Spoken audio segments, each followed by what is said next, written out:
Chapter 437. You don't need to ask for my opinion, and I won't interfere with you. I don't care what you do, as long as you achieve what I want in the end. Bai Changchun said, looking at his little disciple who was sitting obediently in front of him. Based on his experience of more than 2,000 years, Yu Qianzhou was just a little disciple. Hearing his words, Yu Qianzhou didn't feel anything, but Zi was greatly relieved. It was good that Elder Bai didn't ask about it. I know. But... Master, I still have to tell you what I think, or I won't be confident. Yu Qianzhou said. He thought to himself, the place I want to go has to be backed by this old guy. Before Bai Changchun answered, Nongzhu nodded repeatedly and said, Say it, tell us all your ideas, and let your master and I see if there is anything wrong. He was eager to know Yu Qianzhou's ideas. He had heard about this guy's bad reputation, and he didn't know what was in his head. Usually, he couldn't ask him even if he wanted to. It couldn't be better to hear him say it on his own initiative.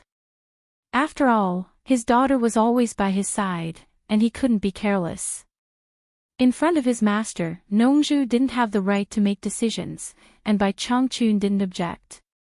Yu Qianzhou thought for a while and said, Master, to be honest, before I became your disciple, I didn't have a good reputation in the cultivation world of Huaxia, and I had a lot of enemies. This time, it was difficult for me to move forward in the cultivation world of Huaxia.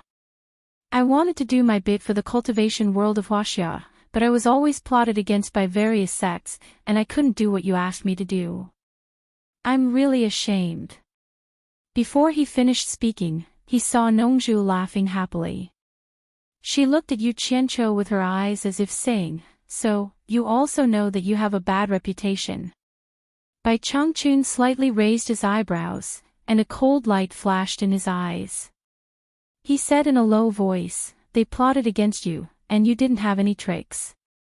Humph. If you have suffered a loss and deliberately came to me to complain, then don't say any more. I can't afford to lose my face. The meaning of his words was clearly saying, if someone hit you, don't you know to hit back? The smile on Nongzhu's face froze. The master was so strong that even the way he taught his apprentice was so strong. It was obvious that whoever bullied you, you should bully them back. Bai Changchun was indeed worthy of his name. Startled for a moment, he immediately said to his daughter, Zi. Elder Bai's words are priceless advice, you must remember them well. Actually, even without his instruction, Zi had already regarded Bai Changchun's every word and action as a rule. She nodded repeatedly and said, I will remember. Yu Qianzhou respectfully said, What teacher said makes sense. After disciple joined the Cultivation Alliance, I did the same thing. That's why I had a conflict with the Dalu sect, which is ranked second among the righteous sections. In the end, the disciple lost more than 200 subordinates while the Daluo sect lost more than 1,000 people. No one gained any advantage in the conflict. Instead, the Huaxia Cultivation Alliance was weakened and the foreign cultivators gained the upper hand. I want to. Wait. Nongzhu stopped him. She looked at Zi up and down again and said, So many people died, and the matter became so big? There are many cultivators in the Daluo sect at the final stage of the nature's test. Zi, are you okay? Damn it. It's not too late for you to say it after I'm done. Yu Qianzhou glanced at Nongzhu unhappily.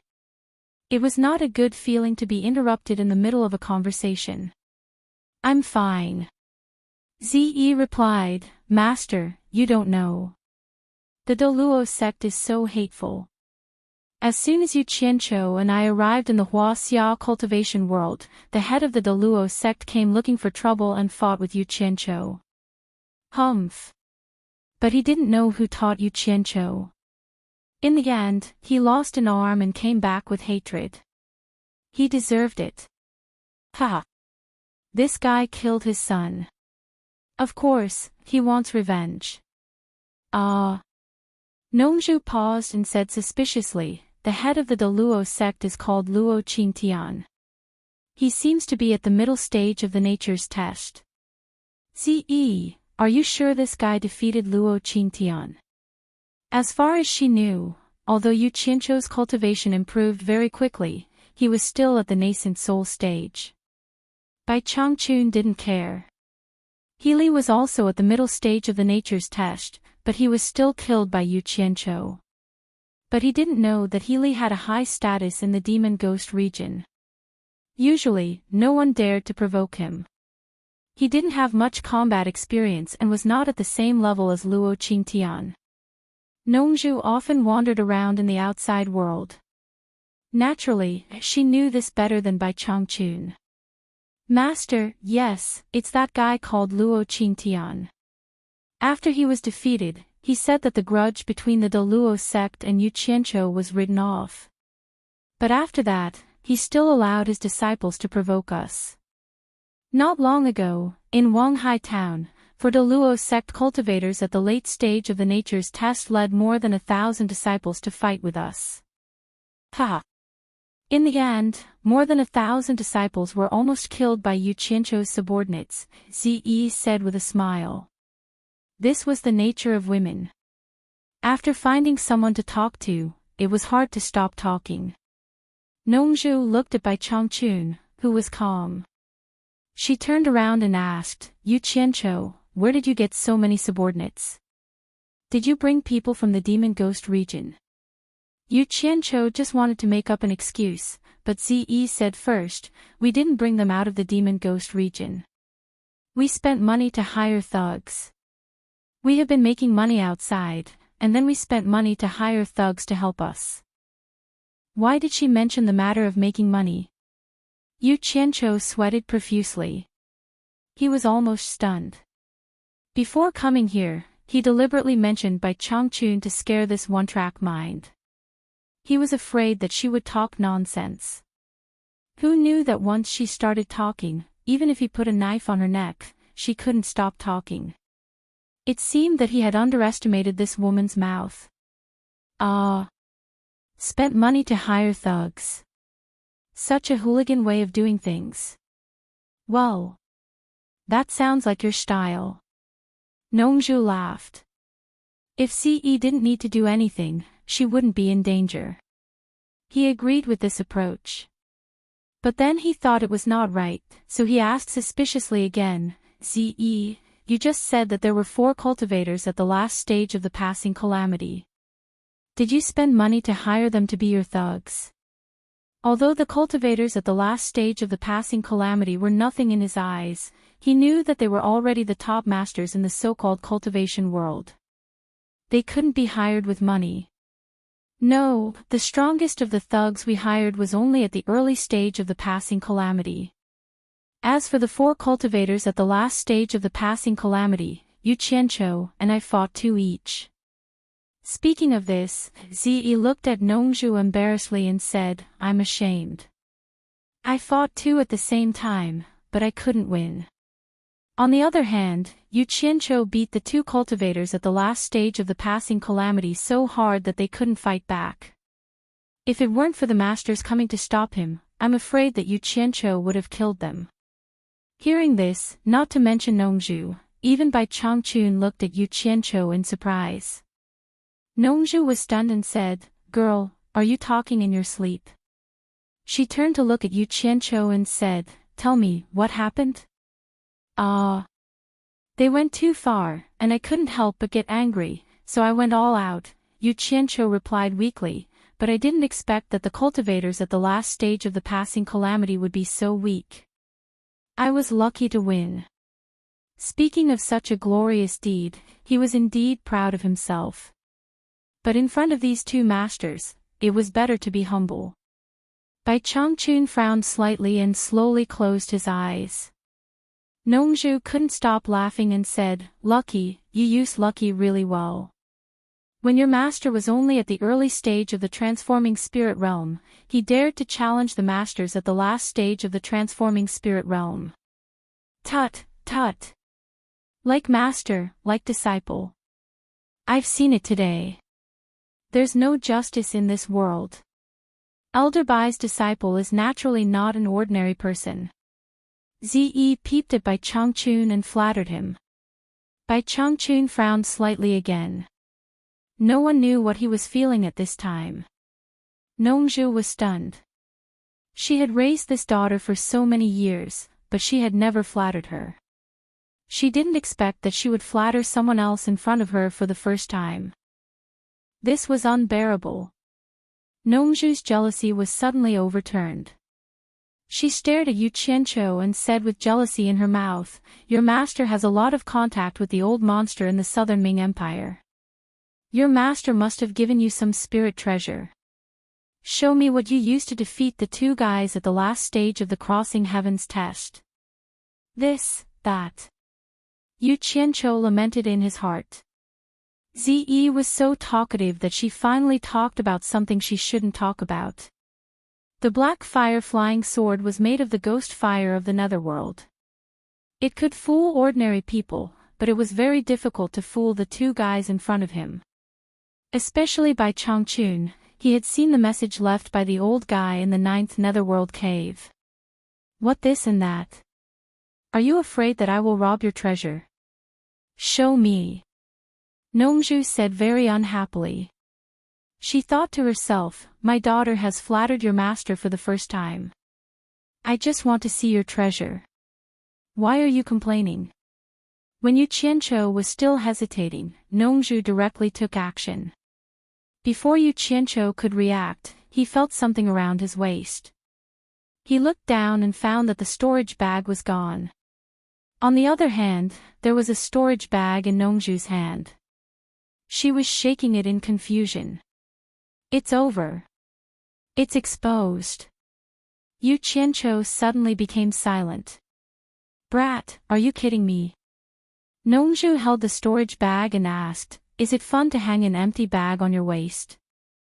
I knew that you are not a good guy, but I didn't expect you to be so cautious. You actually hung an empty bag to fool people. Master, is there nothing in it? Ze asked curiously. She saw Yu Qianqiu put things in it every time. Just as she finished asking, her master threw the storage bag to her hand and let her see for herself. Ze used her divine sense to check it. It was empty. There was nothing in it. It was very clean. This should be the storage pouch. I know it. Ze tilted her head and asked, Yu Qianqiu, where are the things inside? Where did you hide them? Chapter 438. I'll hide it in your grandma's house. Why are you joining in the fun? Yu Qianqiu was really speechless. His storage bag was just for show. Everything was taken and placed in Utopia through this bag. Who would go through his storage bag normally? It was only because of Nongzhu, who was so unreasonable that she took it without being asked. He had to take revenge. Yu Qianqiu made up his mind and said with a look of sudden realization, Senior Nongzhu, I almost forgot something. Someone asked me to ask you a question. Nongzhu chuckled. Trying to change the topic? Among the people you know, who else knows me? Old thing. Don't regret it. Yu Qianqiu was overjoyed, but he put on a serious face and said, someone told me to ask you if you know someone called Xiaoyao. Nongzhu's teasing smile froze on her face. She probably wouldn't be able to recover in a while. Bai Changchun opened his eyes and glanced at the father and daughter with a strange expression. Then, he closed his eyes again as if he didn't hear anything. After a long time, Nongzhu looked at Ze, who was staring at her with a guilty conscience. She coughed and said, Yu Qianqiu, who told you to ask me? It's Fairy Qianghua, the leader of the Moon Clan, which is ranked 3rd in the Huaxia cultivation world. She asked me to ask you. Do you know her? Yu Qianqiu said seriously. However, the smugness in his eyes was caught by Nongzhu. Nongzhu's face darkened. She asked Ze, have you seen the leader too? Yes, that woman is very annoying. But she's quite generous and gave us a lot of spirit stones. Ze smiled. Since she gave you spirit stones, how can you talk bad about her behind her back? Nongzhu reprimanded. However, he heaved a sigh of relief. It was clear that Yu Qianqiu knew something, but Ze was still in the dark. Ze stuck out her red tongue and quickly shut up. Master rarely reprimanded her like this. Nongzhu stared at Yu Qianqiu coldly and said in a low voice, I don't know any Xiaoyao. Don't ask me such questions in the future.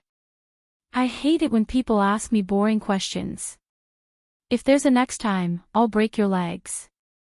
At that time, even your master won't be able to protect you. The warning in his words was very strong. Yu Qianqiu nodded in agreement. After what he had done, the other party would probably back off and not make things difficult for him anymore. However, Yu Qianqiu's plan was wrong. Nongzhu was apparently not afraid of his threat. She said indifferently, cut the crap. Take out your treasure. If you continue to hide it, I will strip you naked and search for it. It seemed that she wanted to catch Yu Qianqiu and take revenge on him. Yu Qianqiu's face twitched.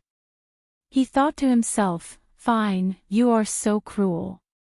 When I bring Qianghua Ferry to the purple bamboo forest in the South Sea, I will definitely let you reunite with your wife and have fun. To be honest, Senior Nongzhu, I really don't have any treasure. The so-called treasure is just a way to condense fire under the guidance of my master. It can fool others, but it's not elegant in front of you. Yu Qianqiu said with a bitter smile. Condense fire. What kind of magic art is that? I've never seen your master use it. Come on, show it to me and see if you can fool me. Nongzhu suddenly became interested. Ze had been with Yu Qianqiu for a long time, but it was the first time she heard this. Her face turned cold. She gave Yu Qianqiu 2 words in her heart, liar. How dare I show off in front of you? You don't have to, right? Cut the crap. Hurry up. Yu Qianqiu scratched his head. Under the gaze of the father and daughter, he stretched out his palm. In the room, a green shadow was shining. A green fire was ignited in Yu Qianqiu's palm, and it started to spin rapidly. As the fire gradually grew smaller, the misty green light in the room disappeared, and a green flying sword floated above his palm. Bai Changchun didn't care about it at all. He knew when Yu Qianqiu practiced this magic art. Ze was stunned. It turned out that Yu Qianqiu's flying sword was condensed by fire. No wonder his sleeve was like a storage bag, and he could summon a flying sword just by waving his hand. Hee. Interesting. Nongzhu raised her hand and took the green flying sword into her hand. She flicked the sword with her slender fingers, and the sound of metal clanking could be heard. She couldn't help but exclaim, thousands of magic arts, endless and endless. It's really magical, really magical. Ze tilted her head and looked at it for a while.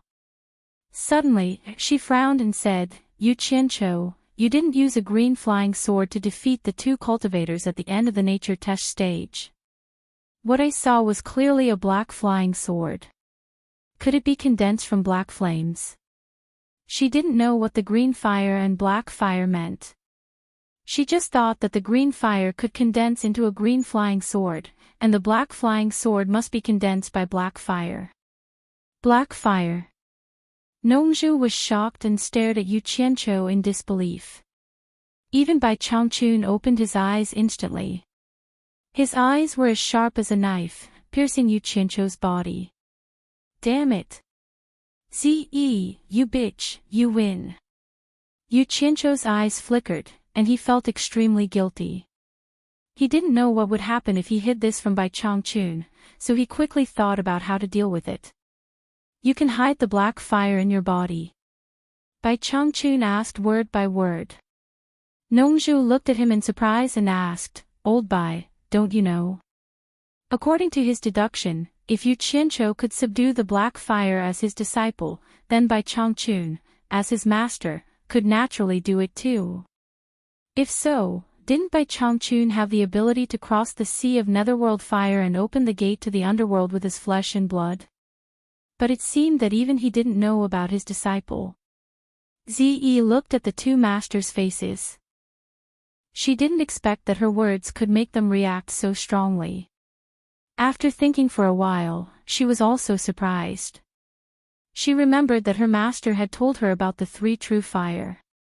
If Yu Qianzhou really had the black fire, wouldn't it be the legendary black fire that ranked second in the three true fire?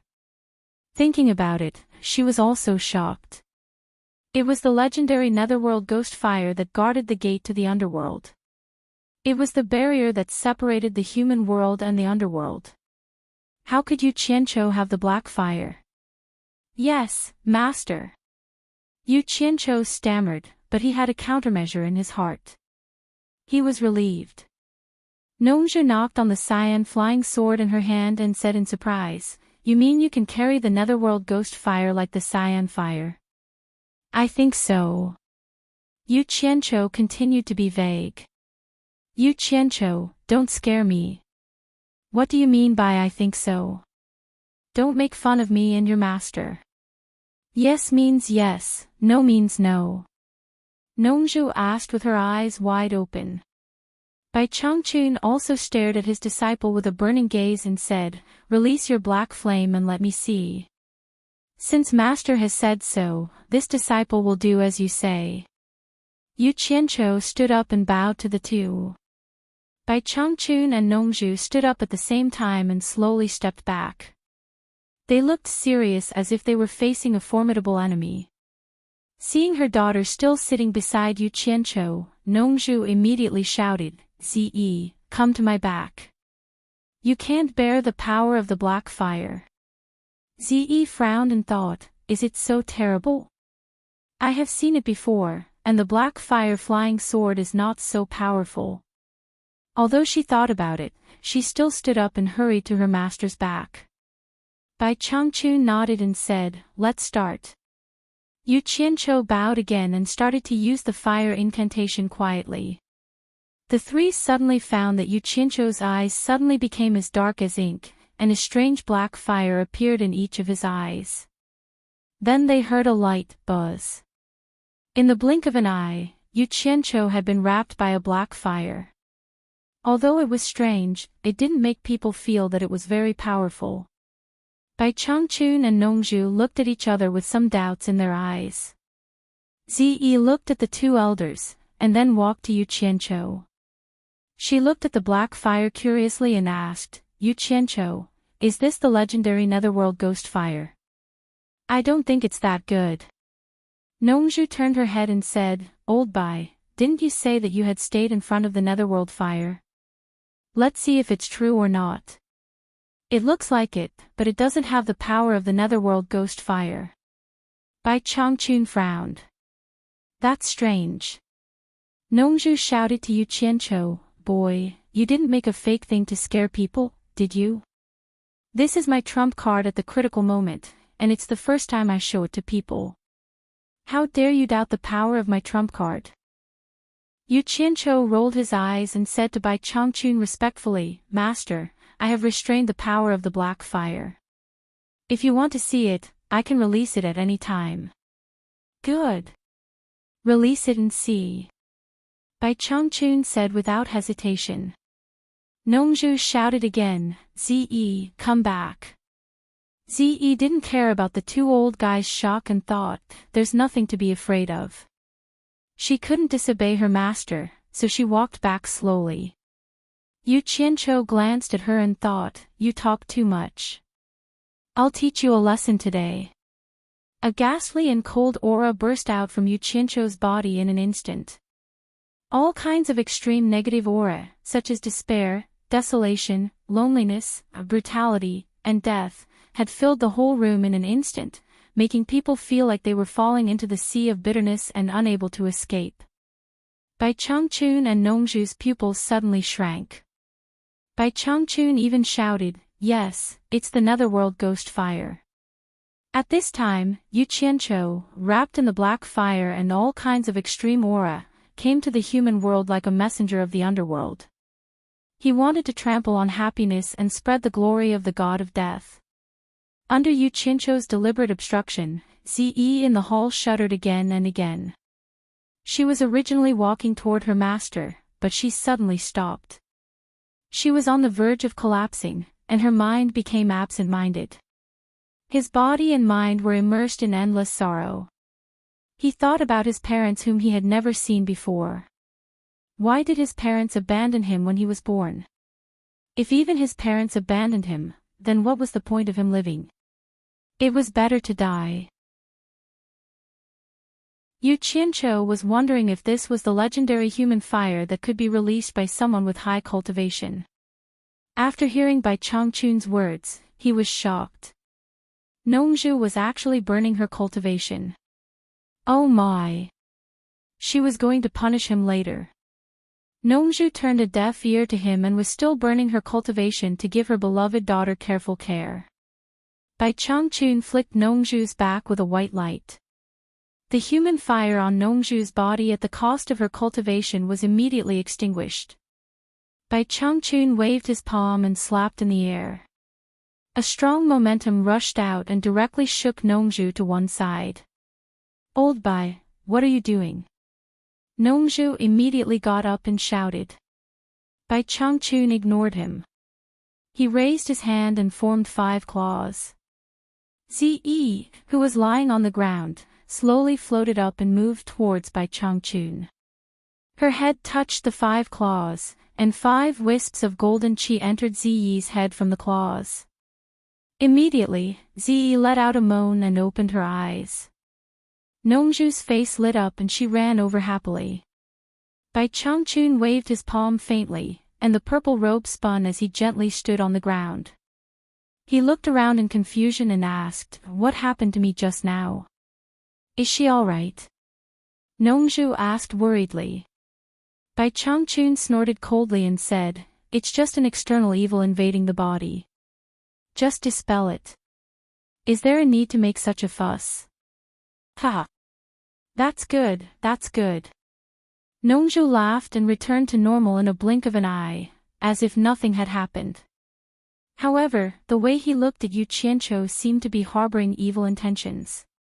Bai Changchun waved his hand and pushed Nongzhu away. He stared at Yu Qianqiu and asked, "Have you been to the 9th netherworld cave?"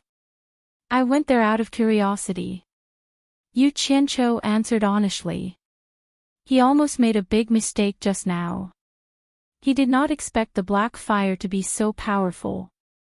Ziyi, who was in the last phase of the heavens test, was so weak in front of the black fire. "With your cultivation, can you break into the 9th netherworld cave?" Bai Changchun frowned. "Is it the 9th netherworld cave?" "Senior Bai, I can prove that he did go in there. I went with him." Ziyi recovered and walked over to testify. Yu Qianqiu was stunned. "How come I don't remember going in there with you?" Bai Changchun and Nongzhu looked at each other. Nongzhu said seriously, "Ziyi, don't talk nonsense. With your cultivation, how can you enter the 9th netherworld cave?" Ziyi hurriedly explained, "No, when I left the demon region with Yu Qianqiu last time, we went there. I was outside and did not go in, but I saw him go in with my own eyes. He stayed there for a long time." Yu Qianqiu was happy. He was afraid that Bai Changchun would think that he deliberately did not report it. Now that Ziyi said it, it could be explained. It was not that he did not want to tell her, but he did not come back until now. That was why he did not tell her. He guessed right. Although Bai Changchun did not care whether he could have the black fire or not, he suspected that he deliberately did not say it. Now that Ziyi said it, he felt a little relieved. "With your cultivation, can you enter the sea of netherworld fire?" Bai Changchun asked. Yu Qianqiu scratched his head and smiled embarrassedly. "To tell you the truth, I was curious and wanted to see what the legendary 9th netherworld cave looked like." Who knew that it was so dangerous inside? After I went in, it was difficult to come out. But I accidentally found that the green fire on me could restrain the chilly wind and evil spirit in the cave, so I went in. Nongzhu clicked her tongue and exclaimed, "You're really bold. You actually entered the 9th nether cave just because of a moment of curiosity." There was something in his heart that he didn't say out. "Even I dare not go deep into the end.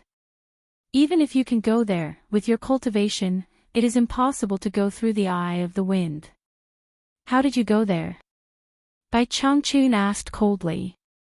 He had high expectations for Yu Qianqiu, but he would not allow him to use his expectations to deceive him. If so, how could he entrust the position of the demon region torture envoy to him in the future? It was better to kill him on the spot, lest he entrusted it to the wrong person. Nongzhu was someone who knew Bai Changchun well. She immediately felt the killing intent in his words and could not help but be secretly shocked. She did not say a word. Yu Qianqiu acutely noticed this, and his back broke out in cold sweat. His divine sense quickly locked onto Utopia. If he found anything wrong, he would escape immediately. However, he still scratched his head and smiled embarrassedly. "I'm afraid people will laugh at my method. I really can't go there, so I used a stupid method. I dug a tunnel under the eye of the wind and went in just like that." "What? You dug a tunnel in the 9th netherworld cave?" Nongzhu did not want to speak anymore, but she could not help but say something when she heard such a ridiculous thing. In fact, he had entered the 9th netherworld cave before, but he could not go through the eye of the wind. Bai Changchun was stunned as well, and said, "It's all solid netherworld metal inside, how can you dig a tunnel?" He. "Master might not know, but my green fire flying sword is quite sharp. It is not difficult to dig a tunnel in the netherworld metal. However, I did not expect to see masters." Yu Qianqiu chuckled and did not continue. Nongzhu asked curiously, "What did you see about your master?" Yu Qianqiu scratched his head and said with a tight-lipped look, "Nothing much, just a few words." When he said that, Nongzhu was even more curious. She turned her head and said, "Old Bai, what words did you leave inside?" Bai Changchun could not be bothered with him and continued to ask, "Since you have seen the words I left behind, with the profoundness of your fire technique, I believe the netherworld fire sea cannot stop you. Did you see what is behind the netherworld fire sea?" Nongzhu's eyes lit up and stared at Yu Qianqiu. Until now, she had never heard of anyone being able to pass through the netherworld fire sea. She had never heard of the situation behind. Could this brat really be the first? "I am quite curious. When I got there, I could not help but go and have a look. I did go there, but I did not find anything interesting behind." Yu Qianqiu thought for a while and said, "There is a huge netherworld metal mountain wall, on which there are many skulls of different sizes carved. There is also a huge door. Other than that, I did not see anything good." The netherworld gate. Bai Changchun and Nongzhu were shocked at the same time. The former slowly closed his eyes and sighed softly. He didn't expect that his disciple would stupidly barge into the place that he failed to enter. Ziyi looked at Yu Qianqiu eagerly and felt annoyed. He had been to such an interesting place, but he had never told me about it. What a liar. Nongzhu rubbed her hands excitedly and said, "Yu Qianqiu. Yu Qianqiu, although I do not dare to say that you are the first person in history, you are definitely the only person in the cultivation world who has played in front of the netherworld gate. I, Nongzhu, admire you."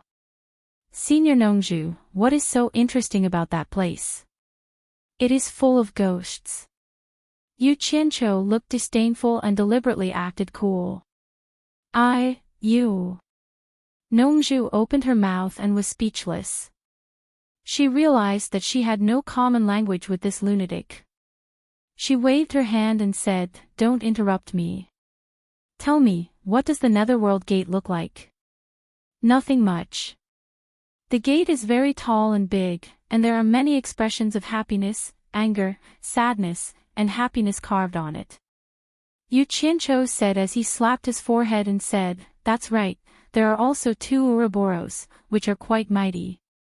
I thought that the knocker was some kind of treasure, so I specially cut off the teeth of the Ouroboros and made a knocker to play with. Who knew that it was useless?" Chapter 440.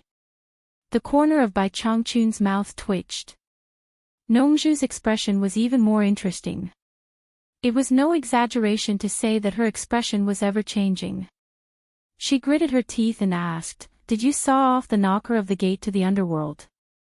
"I didn't get all of them, just one. Because the 2 animal teeth were too solid, it was troublesome." Yu Qianqiu scratched his head. Zi could imagine what the gate to the underworld was for no matter how inexperienced she was. This guy actually dared to. Zi looked at him, dumbfounded. For the first time, the word audacious appeared in her mind. Clap clap. Nongzhu's gaze lingered on the master and disciple. She shook her head and exclaimed, "Like master, like disciple. I admire you so much. You two are a perfect match." Then, as if she thought of something, she said to Yu Qianqiu, "Where's the thing? Is the knocker with you? Take it out and let me have a look." Yu Qianqiu touched his waist subconsciously. It was empty. Only then did he remember that his storage bag was snatched by Nongzhu. He glanced at the storage bag on the ground and couldn't help but curse Nongzhu's ancestors. He knew that Bai Changchun was already suspicious. Although it was better now, if he didn't take out some evidence to completely dispel his doubts, the consequences would be unpredictable. So, under the gazes of the others, Yu Qianqiu reached into his clothes and searched for a while. He weakly took out another storage bag and smiled awkwardly at them. Bai Changchun, Nongzhu, and Zi were stunned at the same time. They looked at the storage bag on the ground with different expressions. They couldn't tell what it smelled like. "Old Bai, you have a good disciple," Nongzhu said to Bai Changchun as if she was praising him. Bai Changchun's eyebrows twitched. He was really speechless. "I have offended too many people in the cultivation world, so I had to hang this storage bag to confuse the enemies outside," Yu Qianqiu explained. Actually, even this storage bag was taken from Utopia at the last minute. As he spoke, he reached into the storage bag and took out a pair of black tusks as long as chopsticks and as thick as a banana. He handed them to Nongzhu. When this pair of things was taken out, the temperature in the room suddenly dropped a lot. A faintly discernible gloomy aura gradually filled the room. The pupils of the other 3 slightly shrank. Yu Qianqiu also felt it himself. He was somewhat surprised. He didn't feel anything unusual in front of the gate of the underworld. How could it be like this now?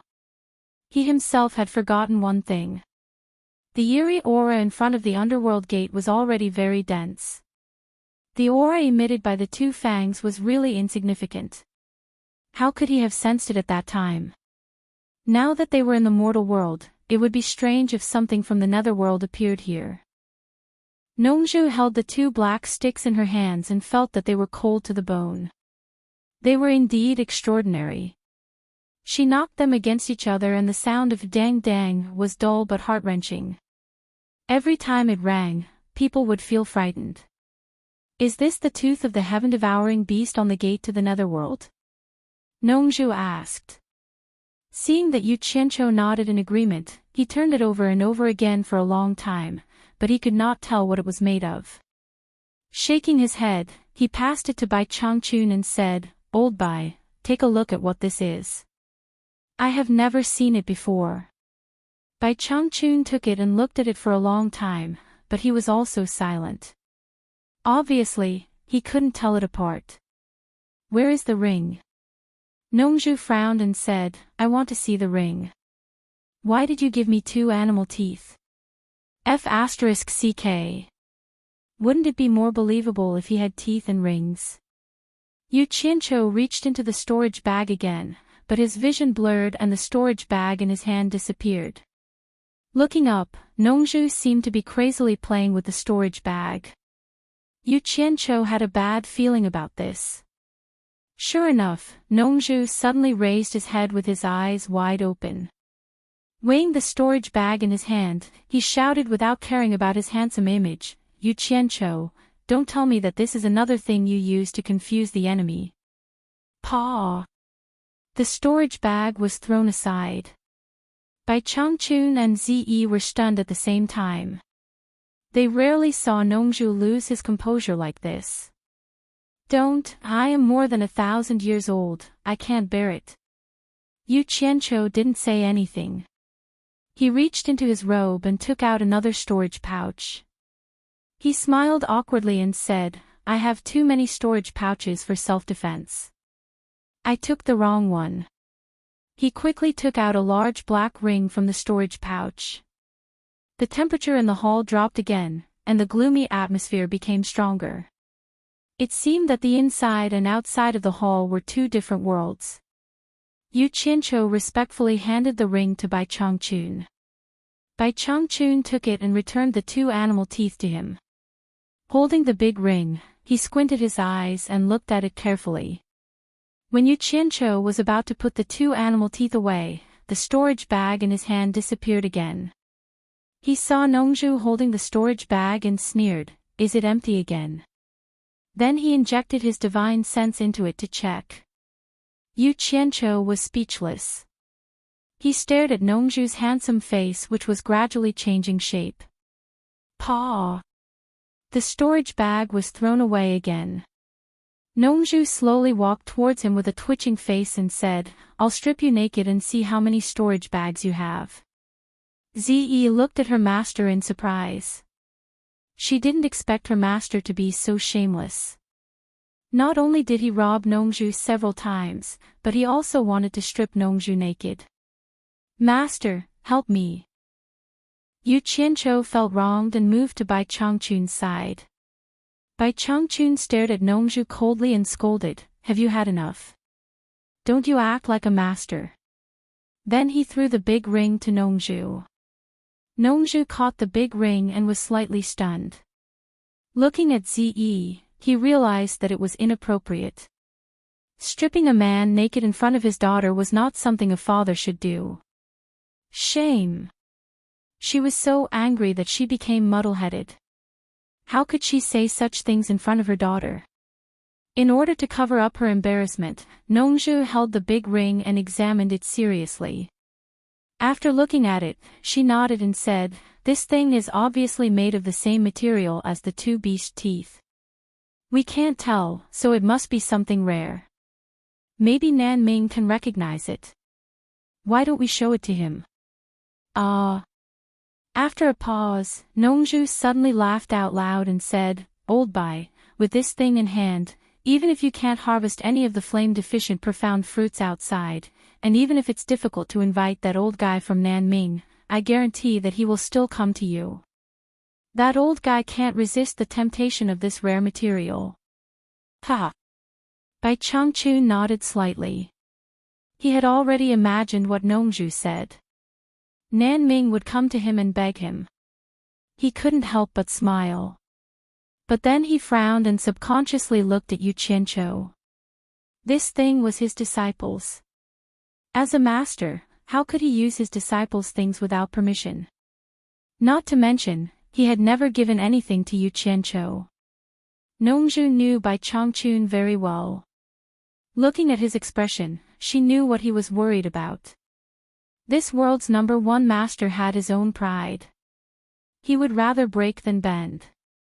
He would never ask his disciple for something. It seemed that it was time for him to be the bad guy again. Nongzhu coughed and said to Yu Qianqiu indifferently, "Yu Qianqiu, what do you need these two beast teeth and the door knocker for? If not, you can give them to your master. Your master has great use for them." Since the words were so clear, how could Yu Qianqiu not know what she meant? He immediately offered the two beast teeth and said, "Master, if you need them, you can take them. Anyway, they are useless in my hands. If they are not enough, you can tell me. At worst, I will tear down the gate of the underworld. Tear down the gate of the underworld. Nongzhu was shocked and said, Yu Qianqiu, don't mess around. That gate is very important. It is the thing that separates the yin and yang. You can't touch it. The two beast teeth and the door knocker are enough. He had heard a lot about Yu Qianqiu, and he knew that there was nothing this guy didn't dare to do in the cultivation world. But how could the cultivation world be compared with the underworld? The underworld was as famous as the immortal world.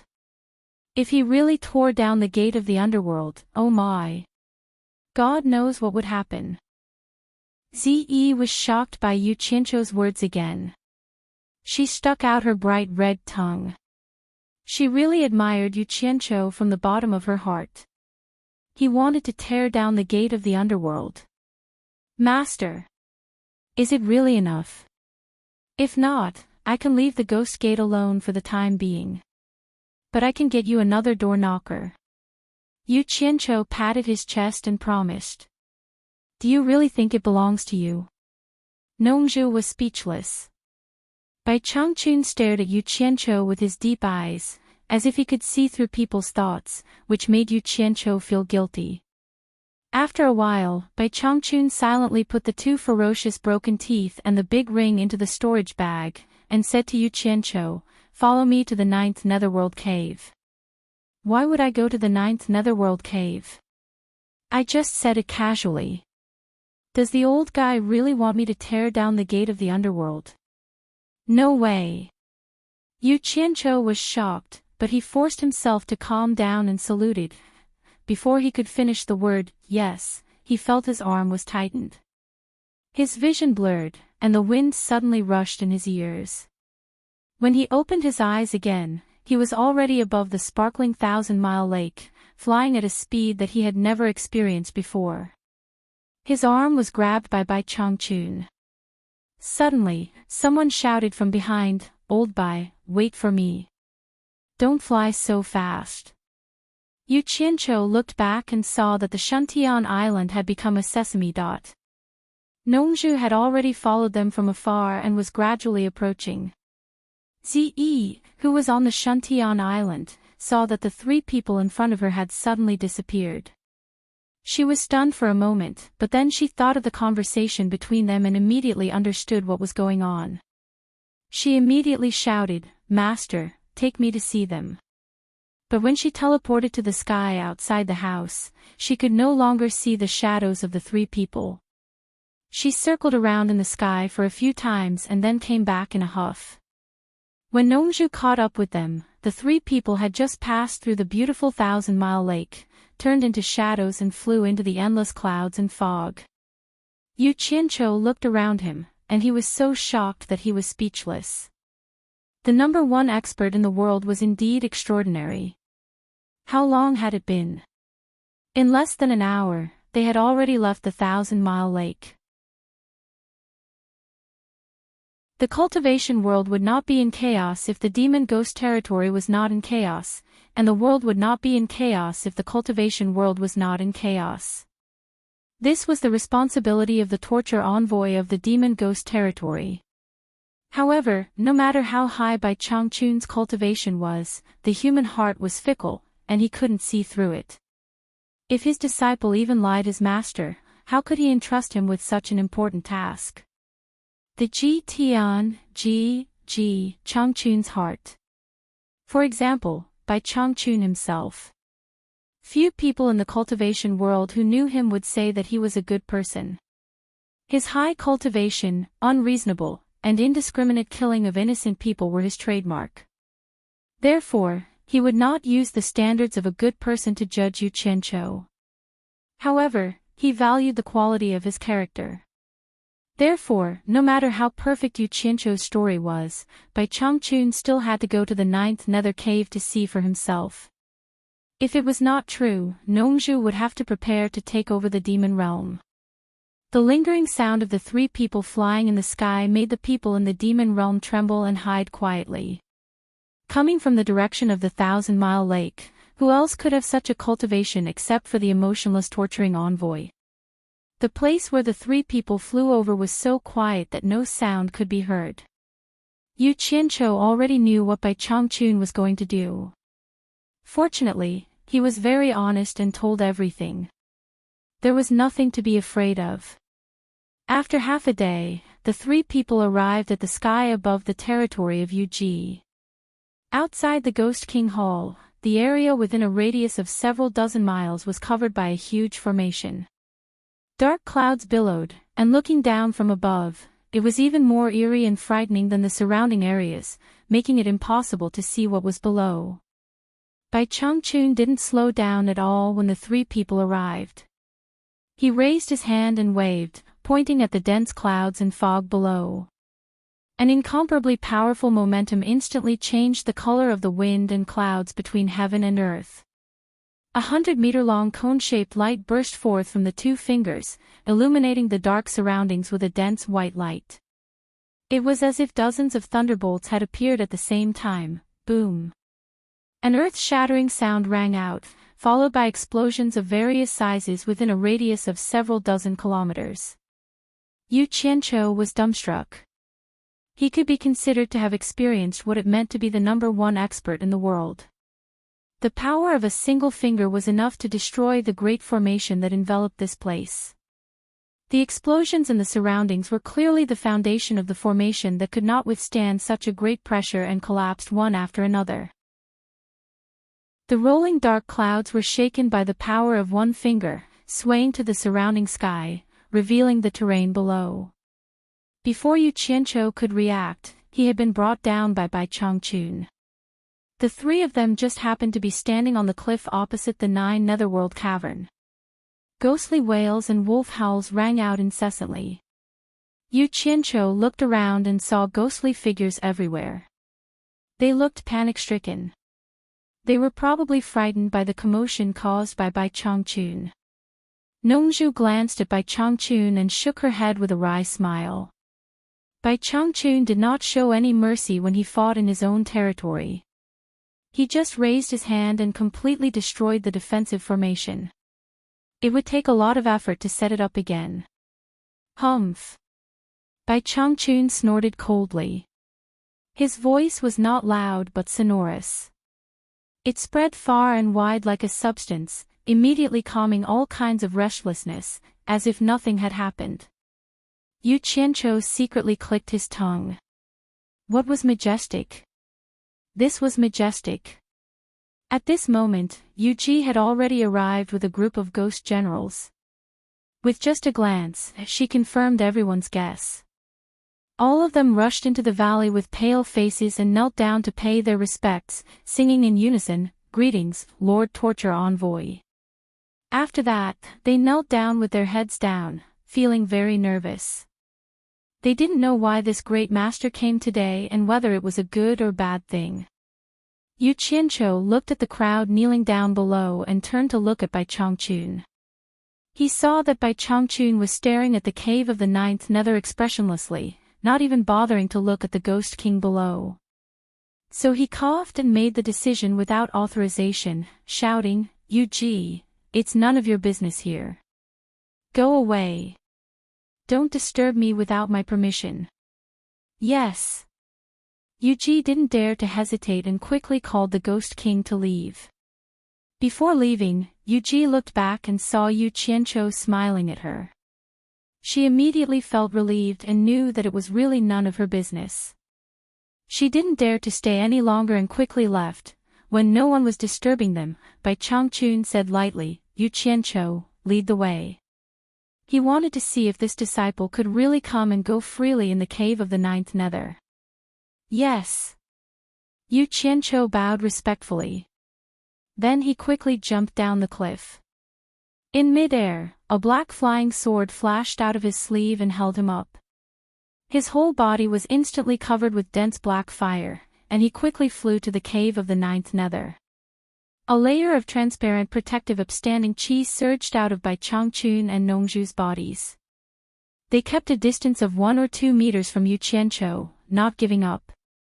As soon as they entered the cave, it was like entering another world. The chilly wind wrapped with evil spirits was blowing continuously. Yu Qianqiu looked back. Although the tunnel was filled with black evil spirits, with Bai Changchun's and Nongzhu's cultivation, such consumption was nothing. "This is the tunnel you dug?" Nongzhu looked around and asked curiously. "At that time, I couldn't pass through the wind eyes above, so I had to come up with this stupid way." Yu Qianqiu smiled embarrassedly. "It's really stupid. It's so stupid that no one can surpass you." Nongzhu murmured softly, and then frowned and asked, "Just now I found another entrance in the tunnel. It didn't seem to exist when I came in before. Does it have anything to do with you?" Chapter 442. Bai Changchun also looked over. Apparently, he had also found the hole. Yu Qianqiu didn't say a word as he stretched out his hand to lift the hem of his robe and took out another storage pouch from behind him. He had no choice. The bag that he hung outside was thrown away by Nongzhu. He had already taken 2 storage bags from his chest. It would be inappropriate to take another one from his chest, so he took one from his butt. "You're a genius. You can hide a storage bag on your butt." Nongzhu rolled her eyes and couldn't help but mock him. Yu Qianqiu pretended not to hear anything. He took out a flying artifact from his storage pouch and said, "I heard that nether iron is very sturdy. When I went out last time, I dug up a lot of it and asked the Jing clan of the 4 major clans to forge it into a flying artifact. That hole was left when I was digging for the nether iron." He could only say this. Otherwise, his secret of coming and going without a trace would be exposed.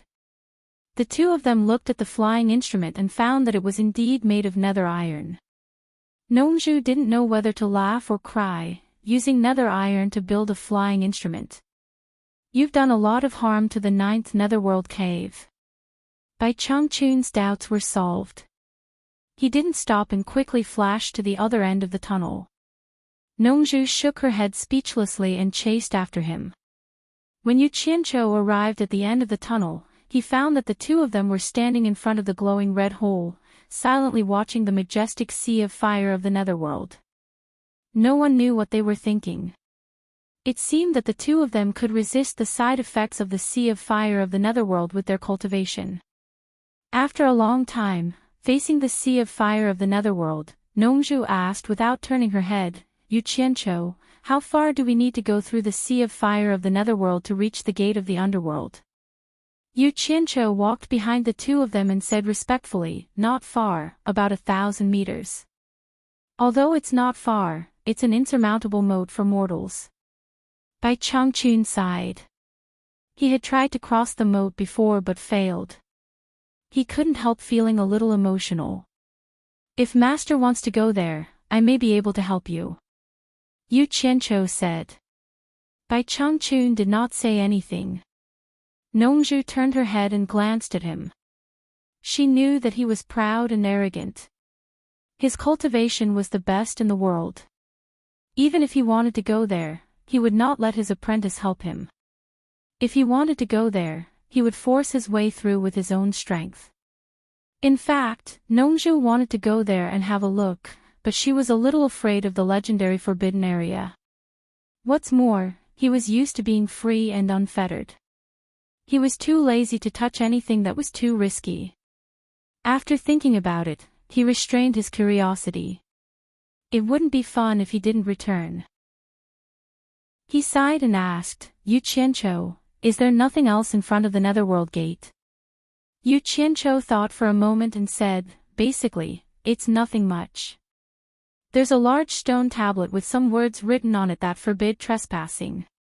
Furthermore, there is some grass growing on the ground. It is the legendary resurrection grass." Since he was already here, he might as well say everything he could to prevent any new problems from arising. Reviving grass.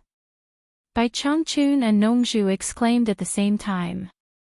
The 2 turned around abruptly and stared at him with their eyes bursting with extraordinary splendor. Hearing that there really was a precious spirit grass that could prolong one's life, they couldn't help but exclaim no matter how high their cultivation was. Especially for a master like Bai Changchun who was about to die, it was impossible that it wasn't tempting. As a result, Yu Qianqiu was startled. He said in astonishment, Is there any problem? No problem, no problem. Nongzhu rubbed her hands and laughed, Well, Yu Qianqiu, I haven't seen that thing before.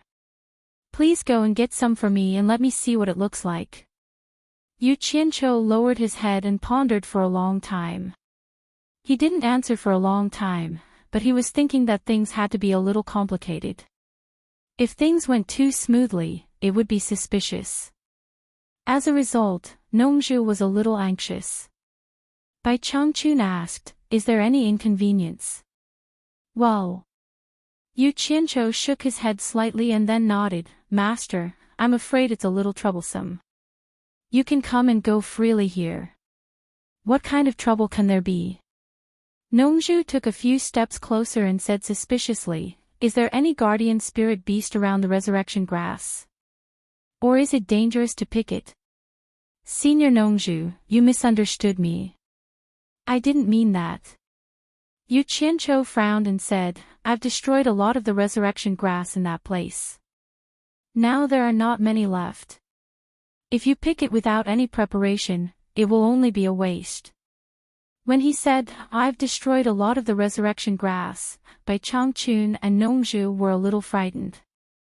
Wait. Nongzhu raised her hand and said, Why don't I understand what you mean? You are a black sheep. Why did you destroy the resurrection grass? For alchemy, of course. Yu Qianqiu said frankly. Alchemy? Nongzhu asked and suddenly showed a look of understanding. She beat her chest and stomped her feet, howling, You are such a coward. Alchemy. You are a black sheep. I understand. You can practice alchemy with anything else. Why do you have to waste this treasure? Aren't you afraid of being punished by heaven? This guy's imagination was really rich. No wonder he was a master of the soul formation stage. Yu Qianqiu curled his lips and said, Senior Nongzhu, you misunderstood me. I am not that stupid. At that time, I didn't pay attention to the method when I picked it. As a result, hundreds of them were destroyed. This guy had the intention to make fun of them. He pretended to be respectful, but in fact, he was not happy. So he had to exaggerate to deliberately scare the two masters. He wanted to torture the two old guys in another way, so that he would feel better. Sure enough, not to mention Nongzhu, even Bai Changchun gasped. Nongzhu's face twitched and said, You actually destroyed hundreds of resurrection grass. You are a black sheep. A real black sheep. Black sheep, tell me honestly, what is going on?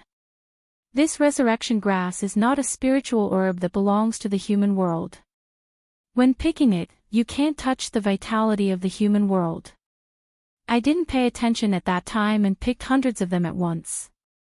Unexpectedly, they all turned into smoke and disappeared. Speaking of this, Yu Qianqiu could not help but shake his head with a sigh. Then he said to Nongzhu, That's why I said that picking them without preparation can only be a waste. Nongzhu was stunned and said, I see. So ordinary people can't pick them. As soon as she finished speaking, Yu Qianqiu waved his hand arrogantly and said, It's not that there is no way at all. At least I got 3 of them and made a furnace of 7 orifices exquisite pill. You made the 7 orifices exquisite pill? Bai Changchun and Nongzhu exclaimed again. Just as the two of them relaxed, their hearts started beating wildly again because of this fellow. People of the soul formation stage were also human. They could not resist the temptation, so there was nothing to be afraid of. Although Yu Qianqiu was complacent in his heart, he still looked calm on the surface. However, someone could not calm down. Nongzhu grabbed his clothes and said fiercely, Boy, don't joke with me. Aren't you afraid of biting your tongue? How can a young man like you make the 7 orifices exquisite pill? Senior Nongzhu, I advise you to let go. I'm not afraid of you if we fight here. Yu Qianqiu said arrogantly. His words stunned Bai Changchun and Nongzhu at the same time.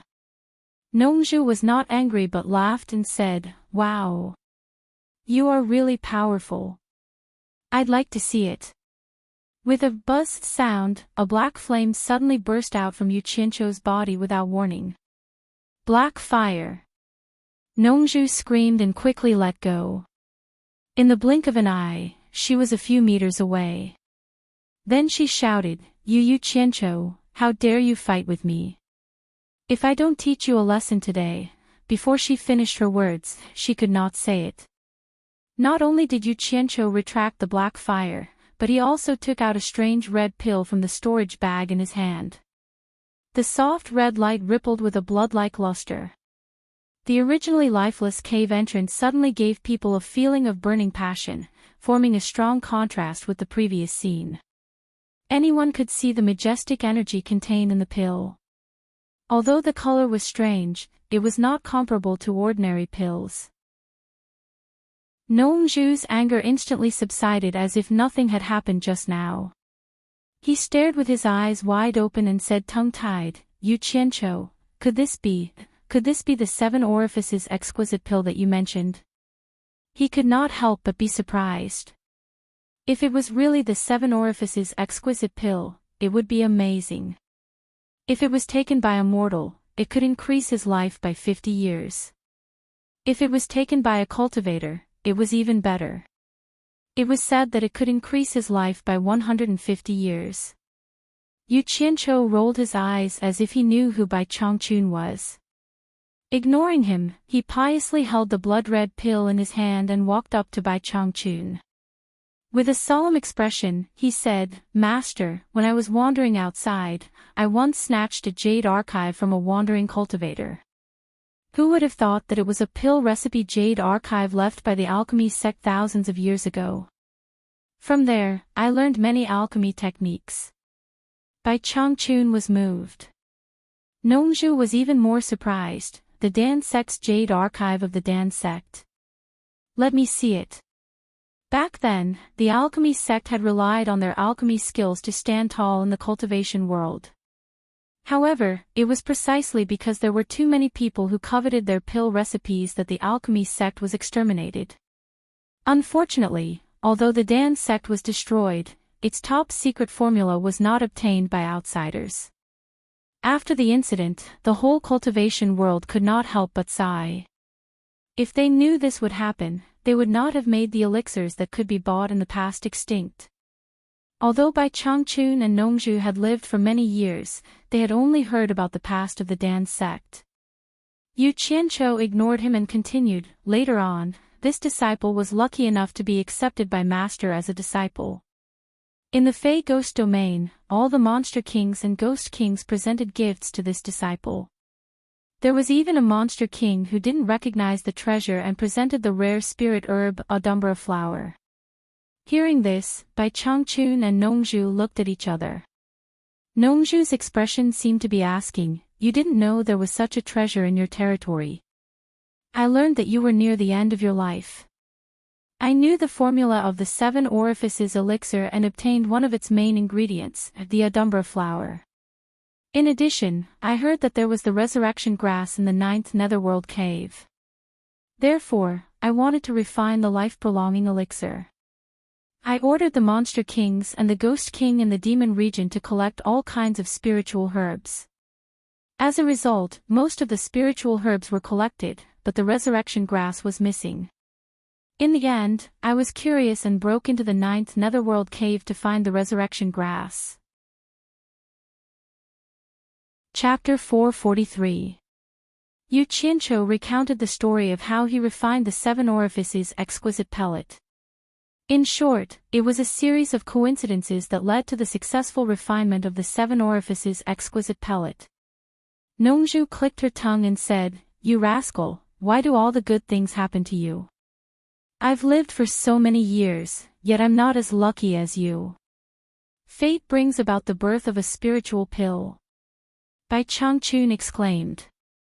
Now that Yu Qianzhou had presented the pellet to him, how could he not know that his disciple was presenting it to him? Thinking about the reason, he felt that it was the will of the heavens. Just as he was nearing the end of his lifespan, he accepted this disciple. Moreover, this disciple only had the opportunity to refine such a spiritual pill because he was his disciple. Everything was predestined. The heavens clearly wanted him to live for another 100 years. Bai Changchun and Nongzhu already believed in Yu Qianzhou's words without a doubt. No one would lie on purpose to present such a heaven-defying spiritual pill. As for what he said about robbing a loose cultivator's jade archive, the two of them had no intention of pursuing the matter. The life or death of a mere loose cultivator was not worthy of their concern. From another perspective, Yu Qianzhou had even revealed the privacy of the fight. This further proved his sincerity towards his master. Before I formally acknowledged you as my master, I had nothing on me. I didn't even have a gift. Today, I specially present a 7 orifices exquisite pellet that I personally refined. Please accept it, master. Yu Qianzhou respectfully held up the spiritual pill in his palm. This fellow seemed to like to pick the right time to present gifts. Now, he was not even letting Bai Changchun go. It seemed that his nature was hard to change. If he had been refining the pellet from the beginning with Bai Changchun in mind, he might not even be able to convince himself with this reason. Bai Changchun would not be interested in ordinary items. However, this item was valuable, but it was a reasonable gift. Bai Changchun could not refuse it. After a pause, he said, I will accept your filial piety. With a wave of his palm, the spiritual pill in Yu Qianzhou's hand floated up and landed on his palm. He then kept it in his storage pouch. Thank you, master. Yu Qianzhou said happily. Well, Yu Qianzhou, let's discuss something. Nongzhu said with a smile. Senior Nongzhu, please speak, Yu Qianzhou replied. Nongzhu rubbed her hands and said with embarrassment, didn't you say that you refined 9 pills in 1 furnace? Anyway, it's useless to eat too much of it. Why don't you give me one as a greeting gift? No. Yu Qianzhou straightforwardly refused. Nongzhu was stunned, and then her face darkened. Old Bai, your disciple is really stingy. Bai Changchun was speechless. He understood what Nongzhu meant. She wanted him to pressure Yu Qianzhou with his identity as her master. But how could he open his mouth for such a thing? Senior Nongzhu, it's not that I'm stingy. Yu Qianzhou explained, 9 spiritual pills are too precious. If I show my face in the cultivation world, I'm afraid it will cause a bloody storm. So I hid them all in a secret place. This time I came back to visit you, master, so I took one with me. As for the other 8, they are not with me at all. You. Nongzhu was stunned and said helplessly, okay, I won't force you. But remember to leave one for me. No, it's 2. Ze has helped you for such a long time. No matter what, you should leave one for her, right? Damn it. Do you want to leave one for your woman, Jasper Flower Fairy? Yu Qianzhou was speechless. They were both masters of Huashan realm. Why was there such a big difference in their characters? That's it. Don't regret it. Nongzhu waved her hand and made a decision. Then she turned to the side with her eyebrows beaming. He said, eh. The other 2 looked at her and saw Nongzhu pinching her chin while facing the wall. She said eloquently, predecessors plant trees, descendants enjoy the shade. It's sad to miss the wind. I was kind enough to dig a tunnel for the descendants to enter and exit. Yu Qianzhou. Nongzhu looked back at Yu Qianzhou and said with a smile, it turns out that you didn't forget to leave your name after doing a good deed. It's just for fun. Yu Qianzhou said awkwardly. Didn't you say that old Bai also left a message? Nongzhu looked around and walked to the opposite wall. She continued to read, I heard that Master had been here, so I also came to join in the fun. Since I couldn't go to Master's place, I went to have a try. The new generation excels the old. Each generation is stronger than the previous one. Yu Qianqiu was here.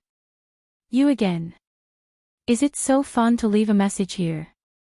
Nongzhu laughed happily and then looked at Bai Changchun. Old Bai, your disciple is full of ambition. Look at this sentence, the new generation excels the old. Each generation is stronger than the previous one. Tut tut. He wants to surpass you, the number one master in the world. Damn. Nongzhu, I will *ck your daughter. Yu Qianqiu was a little flustered. He was really afraid that Bai Changchun would be unhappy. Then all his previous efforts would be in vain. He hurriedly explained, it's just a joke. Master, please don't take it seriously. So what if it's true? Bai Changchun stared at the relic left by Yu Qianqiu on the wall. He nodded slightly and said, if you can surpass me, I will only be happy and not angry. I am lonely and invincible in the world, but I have no fate to go to heaven. I have long heard that the netherworld is equal to the celestial world. I want to find a strong opponent. The fire sea of the netherworld separates the two worlds. Bai Changchun returned with hatred. Well, I don't need to look at the back to know that it's old Bai's tone. Nongzhu compared their handwriting and suddenly asked, Yu Qianqiu, have you ever been educated? Ah.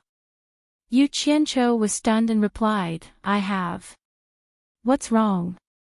He was confused by Nongzhu's sudden words. Tut tut. No wonder you dared to leave a message in the 9th netherworld cave. Even if the ghosts and deities of the netherworld come out, I'm sure they will be scared away by your words. I, Nongzhu, admire you. Nongzhu was overjoyed and said with a smile. Yu Qianqiu was touched on the sore spot of his second life. He blushed and said angrily, Senior Nongzhu, do you still want the 7 orifices exquisite pill or not? Yes, yes, yes. I was wrong. I made a slip of the tongue. Nongzhu apologized, but the smile on her face became more and more arrogant. Bai Changchun couldn't help but chuckle when he heard their conversation. It could be seen that Yu Qianqiu had really integrated into this small circle. Yu Qianqiu's face was gloomy and he didn't say anything. Nongzhu stopped laughing and a cold light flashed out of the storage bag. He held a sword with one hand and shouted with great flourish on the wall of the netherworld iron cave, Nongzhu of the South Sea has been here.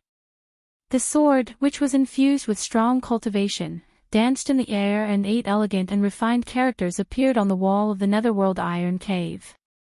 Nongzhu put away the sword and even nodded with satisfaction. Yu Qianqiu looked at it and had to admit that Nongzhu's handwriting was as handsome as his. However, Yu Qianqiu's face became increasingly gloomy. Of the 3 of them, his handwriting was the ugliest. It was simply shameful to display it here. He wanted nothing more than to smooth out his handwriting right now. Bai Changchun smiled and said, well, we can't stay here for long. Let's go back. After saying that, protective upstanding qi gushed out of his body and flashed away. Nongzhu winked at Yu Qianqiu and laughed out loud. Then, she left as well. As soon as the 3 of them left the netherworld cave, Bai Changchun grabbed Yu Qianqiu's arm again and flew to Shantian Island. As they flew away, Yu Ji, who was standing restlessly in the hall of the Ghost King, murmured to herself, have they left? At this time, the bearded ghost General Zhang Ling came in and cupped his hands. Madam, the punishment envoy and Mr. Yu have returned. The ghost generals in the hall were relieved when they heard the news. The change of weather in the sky was too horrible. In particular, that frightening ray of light had instantly destroyed the defensive formation of this place. In the hands of such an expert, such a large formation did not even have the slightest bit of defensive ability. How could people not be terrified? The punishment envoy's means were earth-shattering once he showed them. Who is the other person beside the punishment envoy and Mr. Yu? Do any of you know him? Yuji looked around and asked. The ghost generals in the hall racked their brains but could not think of anyone. They all shook their heads. The bearded ghost general Zhang Ling said in a low voice, Madam, judging from the situation when they left, Mr. Yu's flying speed was a little slow, so he was taken away by the punishment envoy himself. The other person could catch up with the punishment envoy, so he should be a master of the Huashan realm. Another Huashan realm. The hall was full of discussion. Yuji revealed a bitter smile. The little disciple from back then was now surrounded by such powerful people. It was truly hard to predict what would happen in the world. Fortunately, she had taken a gamble back then. Thinking of this, Yuji shook her head slightly and sighed to the crowd, we shouldn't talk about the punishment envoy. General Zhongling, give the order to rearrange the protective formation. The ghost generals obeyed the order. As soon as the three of them returned to Shuntian Island, Ze, who was chatting with Lady Mu, immediately followed them. Only Lady Mu stood far away and dared not to approach without being called. They walked into the big house. Bai Changchun stood silently for a while with his back to the crowd. Then he suddenly turned around and said, I want to take the panacea. Nongzhu, protect me. You two can leave. Nongzhu nodded seriously and said, Ze, you and Yu Qianqiu are not allowed to come close without permission. Let Senior Bai be at ease and let the elixir work to its best state. You all can leave now. She took the lead and walked out of the room. When Yu Qianqiu and Ze bowed and left, they found that Nongzhu had already reached the roof and was sitting on it with her legs crossed, motionless. Seeing such a serious situation, the two secretly clicked their tongues and hurriedly walked away. When they came to the lake, Yu Qianqiu found a flat place to lie down peacefully. He crossed his legs and swung them. He was secretly proud of himself. Ze, who followed him, was full of curiosity. She sat beside him and looked around. Then she bent down and whispered in his ear, Yu Qianqiu, what panacea does Senior Bai want to take? Tell me about it. I can't tell you. If you want to know, ask your master. Yu Qianqiu tilted his head to one side. Ziyi's pretty face turned cold. She shouted in a low voice, are you going to tell me or not? No. Yu Qianqiu shook his head unwillingly. Unexpectedly, his neck was tightened. Ze turned over and sat on him. She strangled his neck and threatened, are you sure you won't tell me? Such an ambiguous position, coupled with the soft buttocks on his lower abdomen, made Yu Qianqiu dumbfounded. What else could he say? Nongzhu, who was guarding on the roof, had already spread her divine sense around. Within the scope of her divine sense, even the slightest movement could not be hidden from her, not to mention such a big movement. Nongzhu opened her eyes and mouth wide. She was so shocked that she almost fell down from the roof. Chapter 444. What a jerk. You don't need a reason to do such a strong move. I'll bear it silently. Yu Qianqiu closed his eyes in satisfaction. He stretched his legs out and said nothing. He was ready not to resist and let the beauty do whatever she wanted. If you don't say it, I won't be polite anymore. Ze tightened her grip on his neck and issued an ultimatum. Scoundrel. Yu Qianqiu opened his eyes and muttered with great effort. Ze didn't hear it clearly. She thought she might have tightened her grip, so she loosened her grip and asked, what pill? You pervert, if you don't let me go, I'll scream. Yu Qianqiu warned her clearly. Ziyi's pretty face turned frosty, and she immediately pressed down on Yu Qianqiu. She exerted force and snorted coldly, you actually dare to scold me? We are not outside. I have to give Senior Bai face and help you. I misjudged. Nongju's eyes were wide open and he was sweating. He didn't expect his daughter to be so strong. He immediately shouted to Ze, Ze, what are you doing? Get down, down. Ze looked up and saw her master staring at her from the roof in the middle of the island. It seemed to be the first time her master scolded her in such a loud voice. She stuck out her tongue and quickly slid down to sit next to Yu Qianqiu. However, she still kicked the swindlers but unwillingly. Yu Qianqiu was in pain. He covered his mouth and sat up. He was afraid of disturbing his master, so he didn't dare to cry out loud. However, it didn't stop him from staring at Ze with extreme hatred. Nongju was sweating profusely. He wiped his forehead subconsciously. It seemed that he had been worried that his daughter would be bullied by Yu Qianqiu. Now, it seemed that he didn't know who would be bullied. He really worried too much, liar. Who told you not to tell? You deserve it. Ze snorted and immediately stared back with her eyes. Fine. You win. I'll give your master some face this time. If there's a next time, I'll shoot you.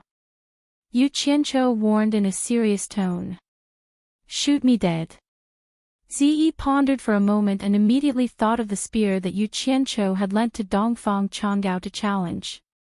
It was indeed very powerful. Pausing for a moment, he said, Dragon-slaying spear. Don't think that I can't tell. What dragon-slaying spear? It's the same as those two broadswords. It's definitely something that you condense from black fire to deceive people. Others may be afraid, but I'm not.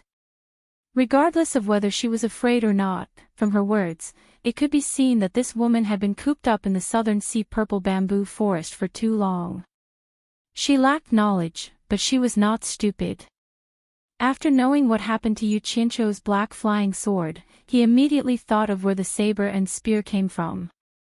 Yu Qianqiu's face was filled with a sinister smile as he said, the Dragon Slayer spear is nothing.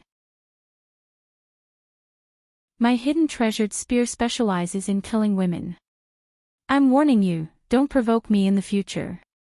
Otherwise, don't blame me for not giving face to your master. I'll kill you then. How dare you take advantage of my daughter? Nongju's expression twitched. If she was not afraid of disturbing the person in the room and distracting him. Nongju wanted to kill Yu Qianqiu right now. You still have treasures. Ziyi's eyes lit up, and she immediately became interested. She looked at him from head to toe, and a naive smile appeared on her face. She moved closer to him, and pulled on his sleeve as if she was begging, take out your spear and let me see it. Now, take it out. Yu Qianqiu looked around in the beautiful weather. When he saw the innocent pretty face again, he subconsciously shrank to the side as if he had seen a poisonous snake. He hurriedly got rid of his sleeve, cupped one hand in the other before his chest and begged for mercy, Miss Ce, I was wrong. I was talking nonsense. Please don't take it seriously. You lied to me. Ze stared at him and then shouted in a low voice, liar. She kicked the side of Yu Qianqiu's buttocks again. He asked for it. Yu Qianqiu did not dare to complain at all. He immediately got up, ran around the lake with his tail between his legs, and ran away with his tail between his legs. Today, he found that although this woman seemed to be an idiot, she was actually his nemesis. She actually wanted him to show his spear in broad daylight. Oh my! There are two masters in the Huashan realm on the island. I'm not that shameless. Ze saw that he ran away, but it seemed that she still did not want to let him go. She was about to follow up and kick him again. When she just stood up, she heard Nongju's voice in her ear, Ze, my good disciple, stay here, okay? You will disturb Elder Bai if you continue to make trouble. Hearing that she would disturb Elder Bai, Ze sat down embarrassedly. However, she still stared at Yu Qianqiu, who was running away in a wretched manner, unwillingly. Nongju was really speechless looking at the two little enemies who were separated. Now he even suspected that Yu Qianqiu was bullied by Ze in this way during the time he was out. Thinking that Ze was spoiled by him since she was a child, he was afraid that the truth was not far from his guess. At this time, Nongju looked at the back of Yu Qianqiu, who was in the Huashan realm, and faintly sympathized with him. This guy even dared to fight against her, who was in the Huashan realm, in the 9th netherworld cave, but now he was beaten up by Ze. It was not easy. The victim, Yu Qianqiu, found a place with lush water plants by the lake and quietly laid down. He pulled out a blade of grass and held it in his mouth. He rested his head on his arms and looked at the clear and crystalline surface of the lake thoughtfully. After being messed around by Ze, he couldn't help but think of Furong, who was far away on Fuxian Island. Although this girl was on Fuxian Island and there were many people around, she was like Ze. She had no playmates and grew up alone. The difference between Ze and Ze was that Ze had a father who loved her dearly, so her personality was quite cheerful. That girl's personality was still very closed off. Only when she saw him would she become cheerful and rely on him.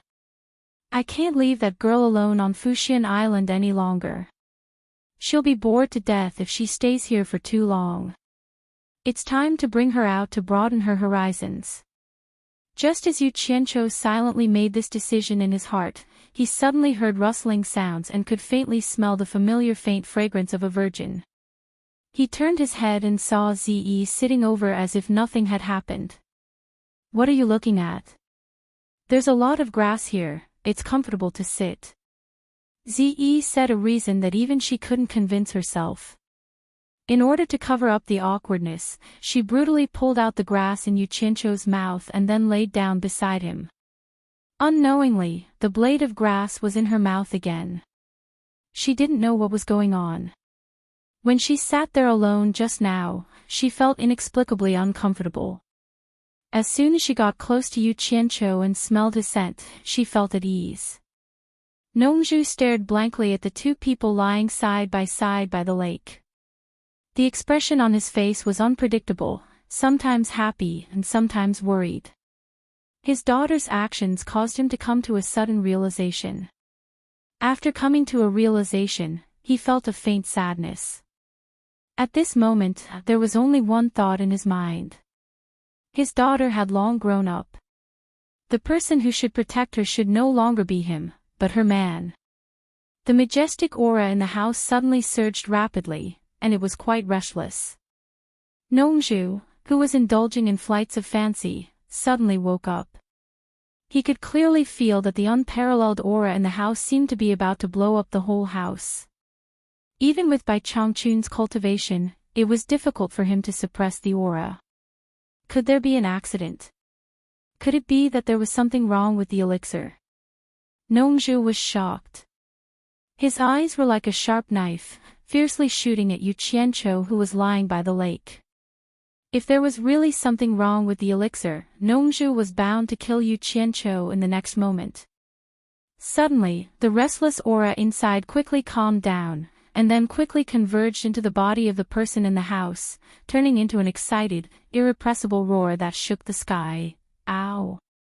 The long roar went straight to the sky, and the floating clouds in the sky began to disperse like cotton. A seemingly tangible sound wave spread far and wide in all directions. The whole Shantian island was faintly shaking, and the vegetation on the island was shaking violently. Nongju was surprised and delighted. He forcibly stabilized the surrounding houses with his great cultivation, otherwise, they would have been shattered by Bai Changchun's roar. He knew that the elixir must have played a miraculous role in prolonging one's life. Otherwise, with Bai Changchun's mentality, he would not be so excited. When Bai Changchun showed his power, how could Yu Qianqiu and Ze still lie down? They had already jumped up and covered their ears with their hands.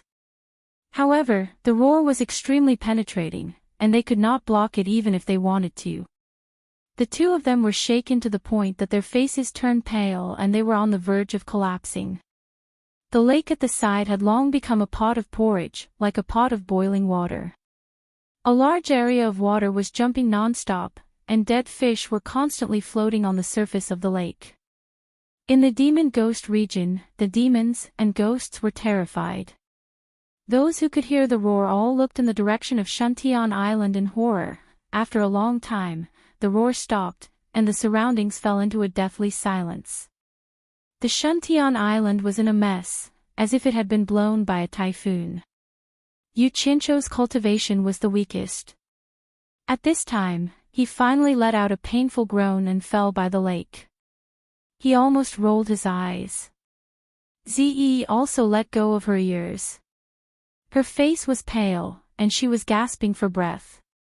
Old Bai, what are you shouting for? Your disciple has been killed by you. Nongzhu stood on the roof and shouted angrily. He teleported to the side of the two of them. Seeing that Zi was fine, he bent down and pressed his palm on Yu Qianzhou's chest. Yu Qianzhou, who had sunk into a semi-conscious state, only felt a clear stream flowing from his chest to his limbs and bones.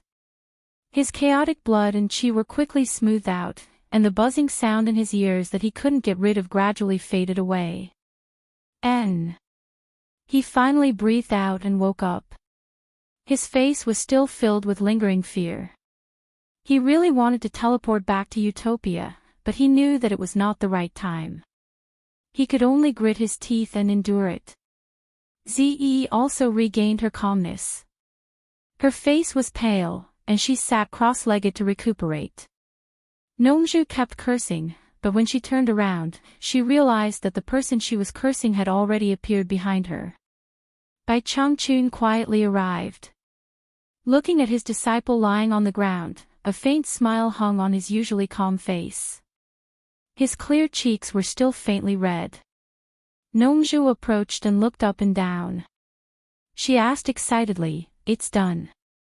How's the effect of the 7 orifices exquisite pill? Does it really have the effect of increasing one's lifespan by 150 years?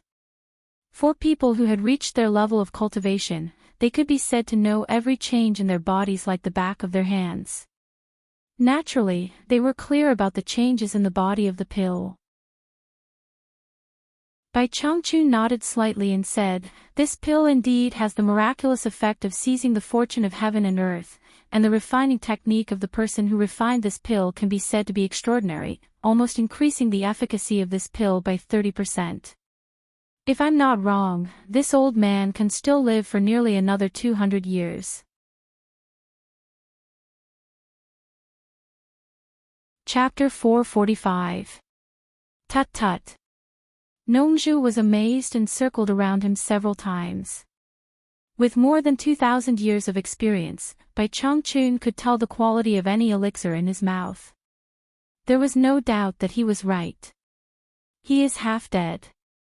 How can his elixir refining skills reach an extraordinary level? Nongzhu glanced at Yu Qianzhou on the ground and asked incredulously. You're the one who's half dead. Yu Qianzhou looked at Nongzhu with resentment and quickly got up from the ground. Bai Changchun knew what was good and what was bad. He would not argue with Nongzhu on this matter. The expression on his face had calmed down. He asked Yu Qianzhou, "Didn't you say that you have an idea this time? Tell me what it is." The surroundings were in a mess and did not attract his attention. Instead, he took Yu Qianzhou's matter to heart. It seemed that Yu Qianzhou's elixir was not given in vain. The weight and timing of the gift were just right. Thinking of the conversation that was interrupted when he just arrived, Yu Qianzhou calmed down and replied solemnly, "Master, this is what I think. I can't please both sides in the cultivation world of Huaxia. Instead of this, it is better to go deep into the enemy's territory and go to other countries outside of Huaxia.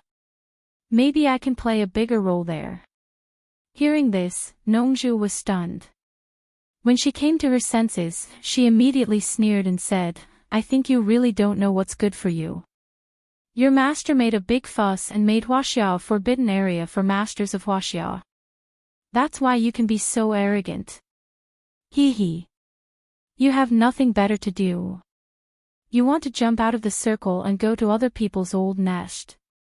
Little brat, let me tell you, they won't be as polite to you as me and your master. They can take your life with just a lift of their hands. Don't think that you're really that powerful. The experts in this world are far more powerful than you can imagine. No matter how powerful they can't be more powerful than my master. Yu Qianqiu retorted disapprovingly. At the same time, he flattered his master. Hey! Good, good, good. Nongzhu turned around and sneered at Bai Changchun. Old Bai, your disciple doesn't know the immensity of heaven and earth. He needs to be disciplined. You have to take care of it. Don't create a short-lived ghost. Bai Changchun frowned. In terms of overall strength, the Chinese cultivation world was at a disadvantage in the conflict between the Chinese cultivation world and the cultivation world of other countries. The reason why he asked Yu Qianqiu to help the Chinese cultivation world was to train him. Now, Yu Qianqiu wanted to jump out of the circle he had drawn and was willing to take greater risks. This was beyond his expectations. However, it was undeniable that the more arduous and dangerous a place was, the more it could temper a person. After weighing the pros and cons for a long time, Bai Changchun slowly opened his eyes and stared at Yu Qianqiu with his burning eyes. He said indifferently, I won't interfere with your choice. But you have to think it through. If you leave the circle of Chinese cultivation world, you will be in great danger. If something unexpected happens, even if I want to save you, I'm afraid it will be too late.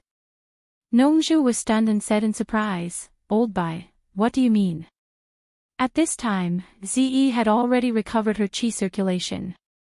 She opened her eyes wide and pricked up her ears to listen. Master, you are wise. Yu Qianqiu bowed and said, although my cultivation is not high, I have fought against 2 masters at the last stage of nature's test without being defeated. I don't think I have disgraced your reputation as the first master in the world. Master, you are the idol of your disciple. However, there is no reason for a disciple to hide under your protection for a lifetime.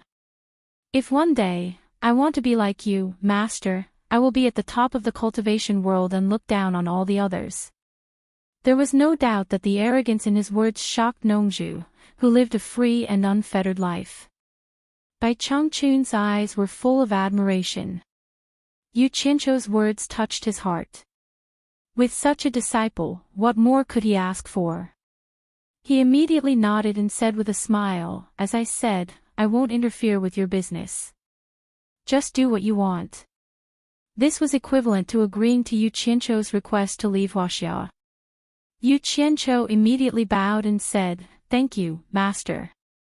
Lunatics, 1 big and 1 small, 2 lunatics. Nongzhu had no words to describe them. She pointed at them and scolded them. Ziyi's eyes were full of splendor. Not only did Yu Qianqiu want to look down on all the others, she also admired Bai Changchun very much. She also wanted to be as powerful as Bai Changchun. She was looking forward to going out and taking risks. Maybe one day she would become a peerless master like Elder Bai. After noticing her daughter's abnormal expression, Nongzhu was shocked and knew something was wrong. She immediately said in a low voice, Old Bai, it's not that I don't want to cooperate with you, but it's too dangerous for him to go out. He may lose his life at any time. I can't let Ziyi take risks with him to realize his dream of reaching the top of the world. If he wants to go, let him go alone. Don't get my disciple involved. Hearing this, Ziyi's cheerful mood suddenly dropped.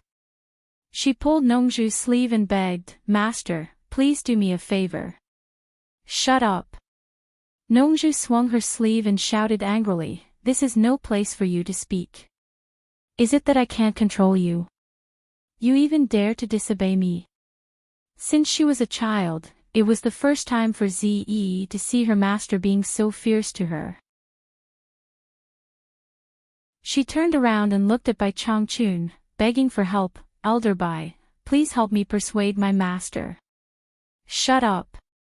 It's useless no matter who persuades me. I will never agree. Unless you kill me now and walk out by stepping on my dead body." Nongzhu was almost roaring. Ze had never seen him like this before. She immediately shut up and looked at Yu Qianqiu from time to time, looking very pitiful. "It's none of my business." Yu Qianqiu immediately lowered his head and counted the grass. 1, 2, 3, 4. He didn't want to take this girl with him anymore.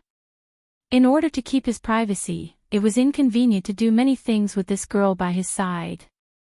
Bai Changchun understood Nongzhu's mood at this time. The purpose of making Ze come out was to protect Yu Qianqiu. However, it seemed that even he had underestimated Yu Qianqiu's ability. Now Yu Qianqiu was going to jump out of the cultivation world of Huaxia. He would face the real masters of the world.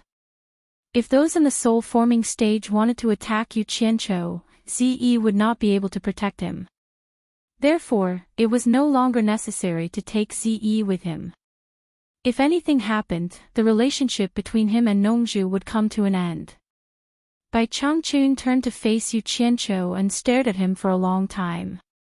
Suddenly, he said, "Be careful when you are alone from now on." As soon as he said this, Ze's hope of joining him was completely cut off. Hearing this, Ze was completely listless. She knew there was no hope. Nongzhu was relieved. She looked at Bai Changchun as if saying, "Old guy, you are sensible." However, it was these words that made Yu Qianqiu inexplicably feel his nose turn sour. He gritted his teeth and stiffly replied, "This disciple will follow master's instructions." Bai Changchun looked at him and smiled. He passed by them and walked slowly to the lake. He looked at the sky and the earth. His clothes were fluttering in the wind. He stared at it for a long time with his hands clasped behind his back. The few of them looked at the back of this thin figure standing against the wind. No one disturbed him, and they didn't know what he was looking at or what he was thinking, but they could taste a kind of loneliness from his back. It was the loneliness of being invincible and unable to find an opponent. It had been more than 1,000 years, Yu Qianqiu. Bai Changchun suddenly said with his back facing them. Yu Qianqiu was stunned. He didn't know what he was going to say. He hurriedly walked behind him and saluted, "Yes, master. Although you are full of confidence this time, it is an indisputable fact that your cultivation is shallow. There is no doubt that the water incantation and fire incantation are mysterious. However, with your current cultivation, you can't exert too much power. It is really worrying when facing so many masters. I have been cultivating for many years.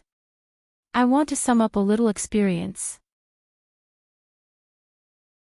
Maybe it will be helpful to you. Are you willing to learn?" Bai Changchun said calmly, but it was no less than a thunder. Hearing this, not only Yu Qianqiu and Ze, but also Nongzhu's eyes lit up. Nongzhu knew that this old guy treasured his knowledge and never taught anyone anything. However, this old guy's ability was beyond doubt. What he was going to teach must be extraordinary. "I'm willing to learn." Yu Qianqiu hurriedly saluted. He thought, "It's better to give elixirs. Finally, I managed to get something out of your hands."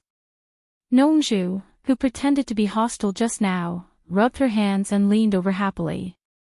She smiled and said, "Old Bai, what do you want to teach? I have good taste. Since you have made it, why don't you let me have a look? Maybe I can pick out some flaws for you." Despicable and shameless. Yu Qianqiu looked at him with unfriendly eyes, as if the meat in his mouth was about to be snatched away. Ze, who was at the side, stuck out her tongue and licked her lips. Her eyes were sparkling. Elder Bai's peerless magic. As a bystander, Yu Qianqiu saw it clearly. It was quite disdainful. He cursed in his heart, "They are indeed father and daughter.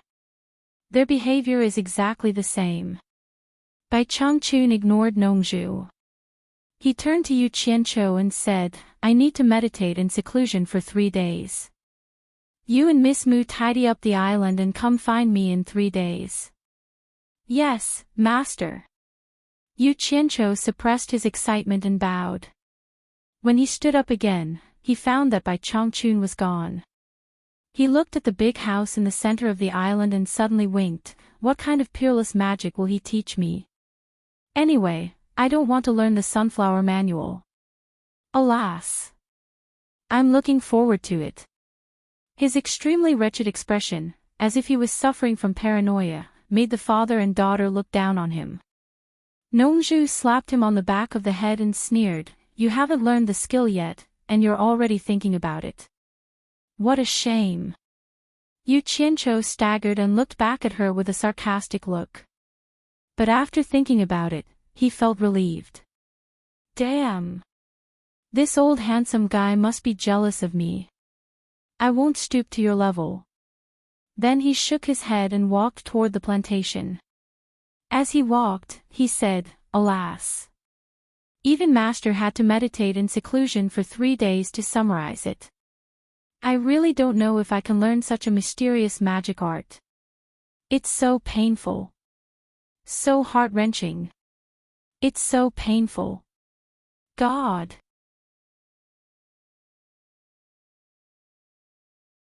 Chapter 446. The muscles on Nongzhu's face twitched. She wanted to grab him and beat him up, but she resisted the urge and winked at Zi. The father and daughter were indeed connected. Zi quickly understood her master's intention and chased after Yu Qianzhou. She accompanied him and said with a smile, Yu Qianzhou, what kind of magic do you think Elder Bai will teach you? Hey! Master's cultivation is unfathomable. It's not something we can guess. I will learn whatever he teaches. Yu Qianzhou said solemnly. Ziyi's skin was indeed thinner than Nongzhu's. She asked in a roundabout way, but she didn't directly state her intentions.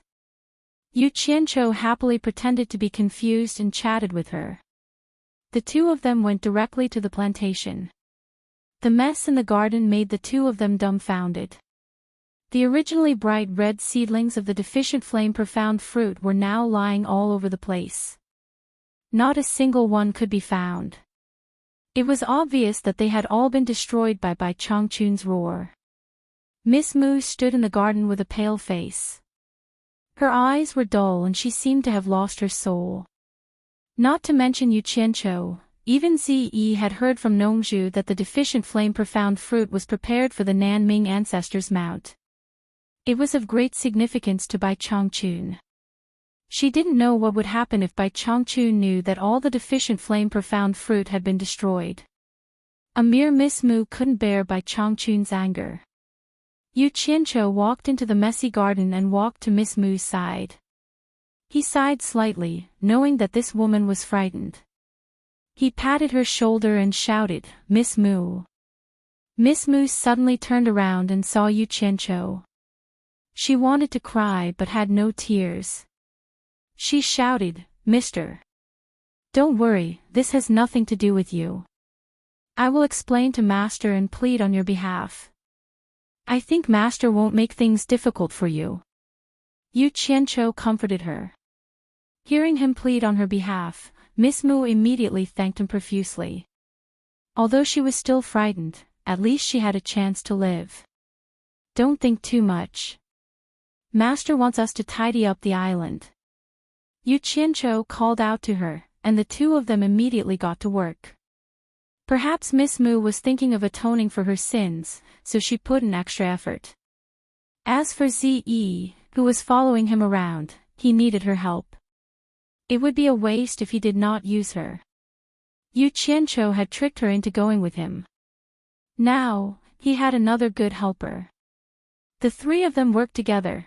3 days later, Yu Qianzhou could not wait to come to the front of the big house.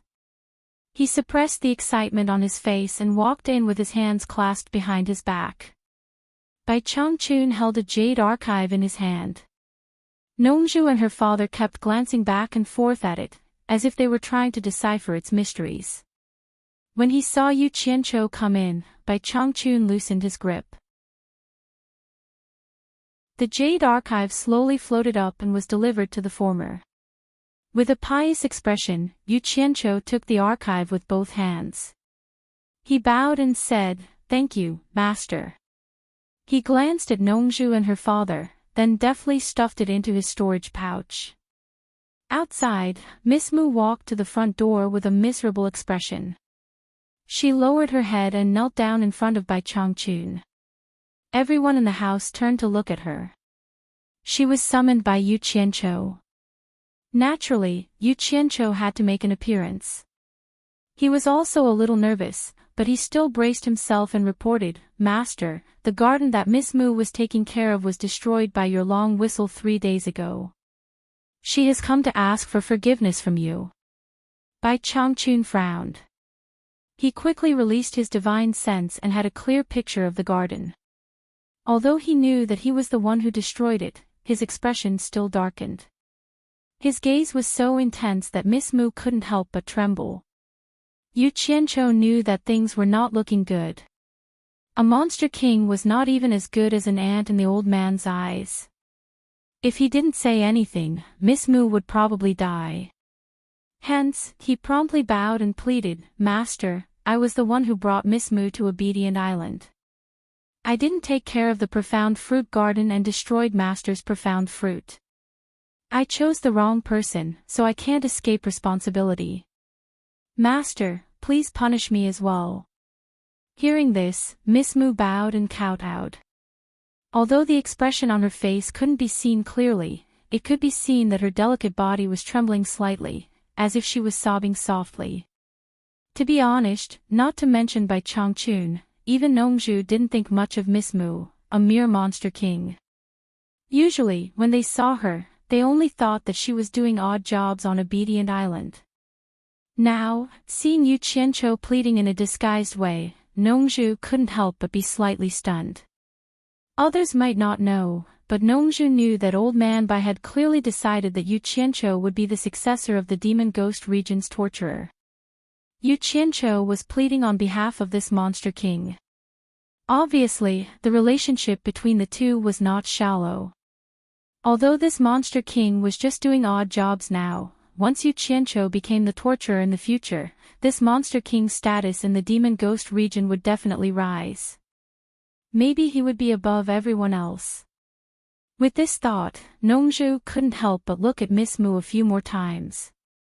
Subconsciously, she had already begun to take her seriously. Bai Changchun's eyes paused on Yu Qianqiu's face for a while, then moved to Miss Mu, who was kneeling on the ground. His face returned to normal, and he said to her, "This is none of your business. You can leave now." Hearing this, Yu Qianqiu was instantly relieved. This meant that Bai Changchun wouldn't pursue the matter further. Miss Mu didn't say anything. She just kowtowed a few times, then stood up and slowly retreated. When she turned around to leave, her eyes swept across Yu Qianqiu, full of infinite gratitude. Yu Qianqiu didn't say anything. After all, he and this monster king had a physical relationship. Although he didn't do anything out of line, he did serve him wholeheartedly. Just based on this, he should help him. Ahem. Nongju cleared his throat, breaking the silence in the room. He crossed his hands, turned to face Bai Changchun, and snorted coldly, "Old Bai, you can't be like this. My Ze listened to your orders and protected your disciple for such a long time. Even if she didn't do anything meritorious, she still worked hard. As an elder, you should at least do something for her. What do you want me to do?" Bai Changchun asked calmly. "Do you think I'll let you go through so much trouble?" Nongju turned to Yu Qianqiu, tilted his chin, and said, "Just use what he has. That magic art you gave him just now, let Ze bask in the glory and learn it. Damn it. Old people who don't die are thieves." Yu Qianqiu squinted at Nongju, as if he was guarding against a thief. Bai Changchun said expressionlessly, that won't do. That's for my disciple. That's easy. Worst comes to worst, Ze can also be your disciple. I won't have any objections. Nongzhu turned around and shouted, Ze, come and be my disciple. Ah! Ze was stunned. She was a little suspicious and asked pitifully, Master, don't you want me anymore?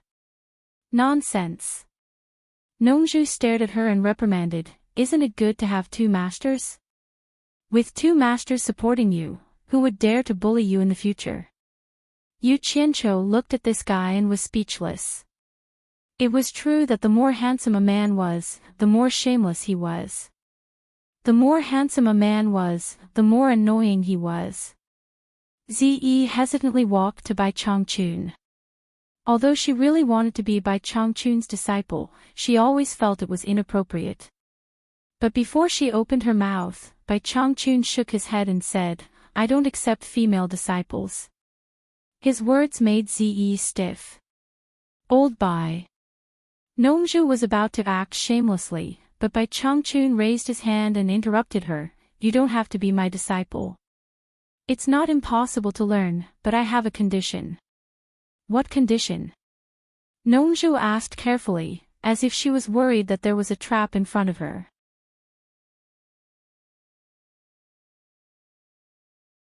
Chapter 447. Bai Changchun didn't beat around the bush and said directly, you know, before I go to the Eastern Holy Land, I need Nanming to refine a suitable spiritual treasure for me. Now that the deficient flame profound fruit has been destroyed, I'm afraid he can't come. If you can help me get him here, Ze will have a share of this incantation. Of course, the premise is that he's willing to help me refine the treasure. Ah. That old guy has a strange temper. I'm afraid he won't give me face. Nongzhu pinched her chin and thought. Suddenly, her expression turned fierce and she said, why are you being so polite to him? Just tie him up. He's no match for you. Do I need you to remind me if it works? Bai Changchun asked indifferently. He. Nongzhu smiled awkwardly and said, that's true. That guy doesn't listen to persuasion or force. It's useless to tie him up. Maybe we'll tie him up and worship him, let alone refine anything. Then, her face turned bitter and she spread out her hands, I don't know what to do. Old Bai, you're clearly making things difficult for me. A dark shadow flashed out of Bai Changchun's storage bag and floated in front of Nongzhu. It was dark and dull. It was the sky-swallowing beast's fang that Yu Qianqiu sawed off from the underworld gate. Nongzhu slapped her forehead and suddenly said, how could I forget about this thing? Take it and I'll make sure Nanming follows me obediently. There's no time to lose. I'll go now and come back early. She grabbed it in her hand, looked at it and stuffed it into her storage bag. Just as she turned around, she stopped and said, Old Bai, let's make this clear first. I only care about bringing Nanming here. As for whether he agrees to refine the treasure for you or not, it's not something I can force. Bai Changchun neither agreed nor objected. He just sat there without saying a word. Nongzhu smiled and said, if you don't say anything, I'll take it as a yes. Don't regret it when the time comes. Okay. I'll go to Xian Island and bring Nanming here. As soon as she finished speaking, she disappeared in the blink of an eye. Outside, there was the sound of rapid flying. Ze looked outside and was slightly stunned. She also knew that her master had made this trip because of her. Master, what kind of person is that patriarch Nanming? He didn't even give face to you. Yu Qianqiu asked, puzzled. This was not the first time he had heard someone mention ancestor Nanming. Even the #1 expert in the world, Bai Changchun, had to spend a lot of effort to plant the deficient flame profound fruit in order to cater to this person. Bai Changchun now had high hopes for Yu Qianqiu. Naturally, he would not be stingy in teaching him about the stories of these top figures in the cultivation world. He said slowly, there are 5 great people in the cultivation world today, and Nan Ming is one of them. I see. Yu Qianqiu was deep in thought. Suddenly, he remembered the 5 great men of the cultivation world. He couldn't help but ask again, Master, you mentioned the 5 great men of the cultivation world. Besides the ancestor Nan Ming, who are the other 4? Hearing this, Ziyi looked at Bai Changchun with a strange light in her eyes. Obviously, she knew that one of the 5 great men of the cultivation world was the thin old man in front of her. Bai Changchun said slowly, besides Nan Ming of Xian Island, there is also Wen Lanfeng of Baiwan Nation and Lu Yanqing of Lingfang Valley. There is also the world's #1 fortune teller, Great Master Tianzhu. He was the one who predicted that the star orb would appear in the Chinese cultivation world. However, he has already passed away. To be precise, there are only 4 of the 5 great men left. He stopped here, not saying the 5th one. In fact, Yu Qianqiu had already guessed it was him. He was definitely too embarrassed to say that he was one of the 5 great men. Ziyi stuck out her tongue and said to Yu Qianqiu playfully, the last one is the leader of the 5 great men, senior by himself. I've already guessed it. Master is the world's #1 expert. If even you can't be one of them, then I'm afraid the 5 great men don't deserve their reputation. Yu Qianqiu flattered him again. Then, he turned to stare at Ziyi and frowned, so you already knew. Why haven't I heard you mention it before? Ziyi glared at him and immediately retorted, you didn't ask me. I thought you already knew. Who knew that you didn't even know about this? Okay, you're knowledgeable. Yu Qianqiu didn't want to argue with her in front of his master, so he asked, then tell me why Wen Lanfeng and Lu Yanqing can be one of the 5 great men in the cultivation world. Ziyi glanced at Bai Changchun. Seeing that there was nothing strange about him, she immediately said with a hint of boasting, Baiwan Nation's Wen Lanfeng is also a late-stage soul transformation expert, and not just any late-stage soul transformation expert.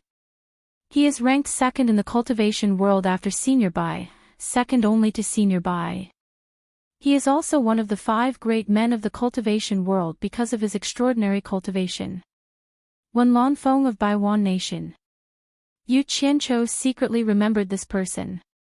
In the soul formation stage, people who could reach a cultivation level 2nd only to Bai Changchun must be extraordinary.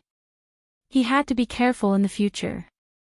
Speaking of this, Ziyi suddenly had an expression of admiration on her face. This made Yu Qianqiu very curious.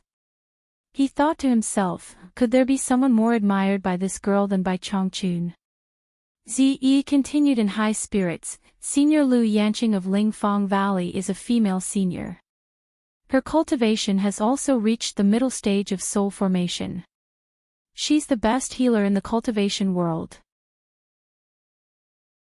It's said that as long as someone is still breathing, she can save them. And what? Yu Qianqiu asked suspiciously. He thought to himself, is this girl a fan of Lu Yanqing? Although I haven't seen Senior Lu Yanqing, I heard that she's the most beautiful woman in the world. Countless experts in the cultivation world admire her appearance and pursue her, but none of them can enter her eyes. Even Senior Wen Lanfeng, one of the 5 great men, fought with Senior Bai for her. Ziyi stuck out her tongue at this point. She looked at Bai Changchun and didn't dare to continue. Yu Qianqiu saw that she wanted to say something but stopped. Coupled with the words she hadn't finished before, he suddenly became suspicious. He thought to himself, could it be that the most beautiful woman in the world is so beautiful that the #1 and #2 experts are jealous of each other? So the 2 peerless experts fought over a woman. F***ck. This news is a little too shocking. Yu Qianqiu's eyes flickered as he glanced at his master. He didn't dare to look him in the eye, but he didn't dare to continue asking lest he touched old man Bai's sore spot. However, his heart was full of guesses. It seemed that the most beautiful woman in the world wasn't with old man Bai. Could it be that old man Bai, the number one expert in the world, couldn't win against the number two expert in the world for the most beautiful woman in the world? What a piece of gossip. When Bai Changchun saw Yu Qianzhou's wretched and lascivious expression, he immediately knew that his disciple was thinking beyond the clouds. He immediately said to Zi, he doesn't know much about this level. Since you've already said it, tell him the whole story. Otherwise, he'll only know a little and make wild guesses. Yes. Zi bowed. Since old man Bai had spoken, she had nothing to worry about. She continued to say to Yu Qianzhou, I heard that Senior Wen Lanfeng is one of the craziest pursuers of Senior Lu Yanqing, but Senior Lu Yanqing doesn't like him. Until one time, Senior Lu was pestered by Senior Wen to the point where she couldn't do anything. She said to Senior Wen that as long as you can defeat the world's number one expert, Bai Changchun, I'll become your Taoist companion. Ah! Yu Qianzhou was dumbfounded. It was completely different from his previous guess. It turned out that the world's number two expert was a love-struck fool.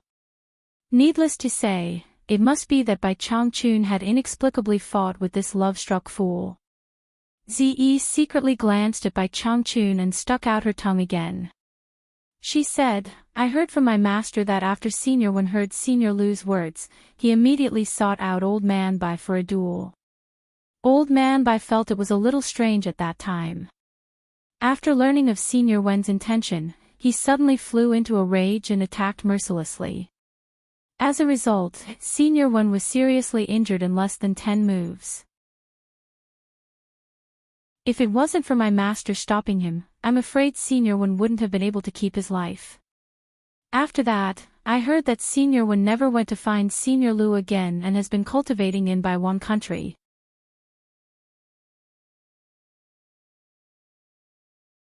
Chapter 448. Speaking of this, Bai Changchun still didn't know whether to laugh or cry when he thought about it. At that time, when he heard that Wen Lanfeng's cultivation was profound, he had long wanted to spar with Wen Lanfeng. But when he heard about Wen Lanfeng's infatuated behavior, he felt deeply ashamed. He felt that Wen Lanfeng's cultivation couldn't be that high, and it wasn't worth it for him to fight. So, he had never looked for Wen Lanfeng. However, the weather was unpredictable. He didn't look for Wen Lanfeng, but Wen Lanfeng looked for him instead. At that time, Bai Changchun thought that he must have misunderstood him. This must be an extraordinary man who stood at the peak of the cultivation world and was as lonely as him, searching for experts to spar with. Who would have thought that Wen Lanfeng would actually come to challenge him because of that Lu woman's excuse? Did he really think he was someone important? Bai Changchun was almost angered to the point smoke came out of his nose. He didn't say a word before grabbing onto Wen Lanfeng and giving him a beating Wen Lanfeng to the point he didn't have the strength to resist at all. Only then did Wen Lanfeng realize that the number one expert in the world was not someone he, the so-called number two expert in the world, could compare to. The difference in strength between the two was huge. Fortunately, at the critical moment when his life was at stake, Nongzhu, who had some friendship with him, heard the news and rushed over. Finally, she helped him escape from Bai Changchun. After letting Wen Lanfeng go, Bai Changchun thought about it for a few days. The more he thought about it, the angrier he got. That woman surnamed Lu in Spirit Fang Valley really didn't know the immensity of heaven and earth. She was the one who caused the mess, and she actually dared to use him as a shield. She was simply reckless. So he went to Spirit Fang Valley to find Lu Yan to settle the accounts. In fact, Lu Yanqing did not expect that Wen Lanfeng would really dare to go to Bai Changchun. Bai Changchun was recognized as the number one expert in the cultivation world. Who could be his opponent? How many people would dare to cause trouble for Bai Changchun? She believed that by mentioning Bai Changchun, she would be able to scare Wen Lanfeng. However, the determination of that infatuated woman made her speechless. After Wen Lanfeng was defeated, he dragged his body with serious injuries to Lingfang Valley and bid farewell to Lu Yanqing with a desolate face. He said that he would look for her on the day he could defeat Bai Changchun, otherwise he would not see her again, so he dragged his injuries back. After this, he really didn't meet with Lu Yanqing again. It didn't matter if he left, but it gave Lu Yanqing a fright. Bai Changchun was a famous madman in the cultivation world. He had always been the one who provoked others. No one dared to provoke him. If Bai Changchun knew that he was the one who instigated Wen Lanfeng to challenge him to a duel, he would definitely not let him off. Sure enough, her guess was right. Not long after Wen Lanfeng left, Bai Changchun arrived. Goodness gracious! Those so-called experts of the cultivation world who wanted to go to Spirit Fang Valley to get close to it were so scared that they ran away, for fear that they would get into trouble. Those people, who were usually willing to go through mountains of swords and seas of fire for her, all seemed so pale and powerless the moment Bai Changchun arrived. She couldn't even find a single person to speak up for her, and they all slipped away. Through this lesson, Lu Yanqing could be considered to have thoroughly seen the true face of these men. In comparison, Wen Lanfeng made her feel more gratified.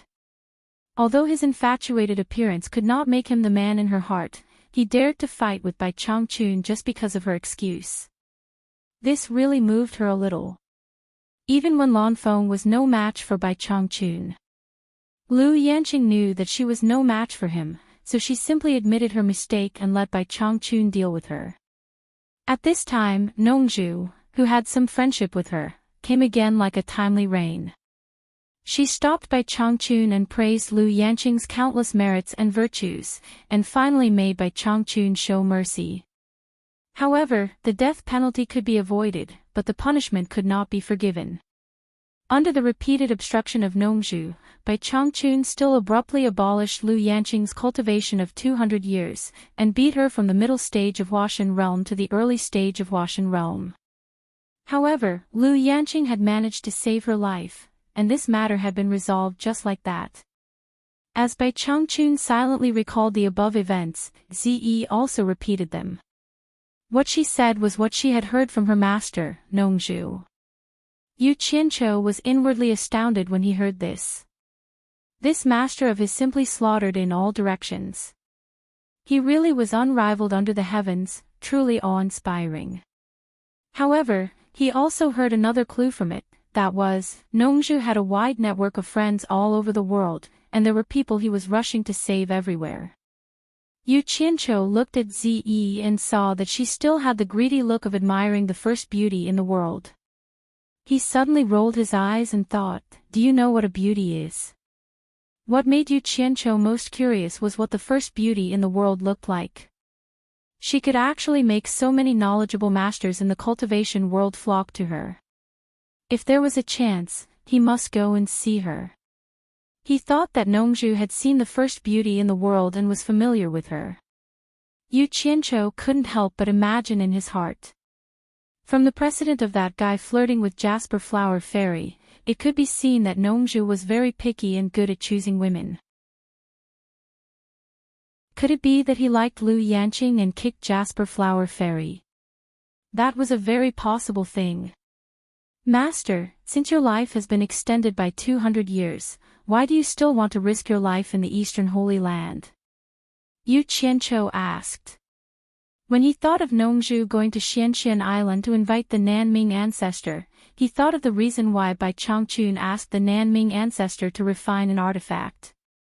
He had already said that it was to prepare for the trip to the Eastern Holy Land. Bai Changchun looked back at him and smiled, but didn't explain further. He just said, why don't you postpone your trip to the various countries? First, take a look at the Jade Archive I gave you. If you can master the information in it, it will be very beneficial for your future journey.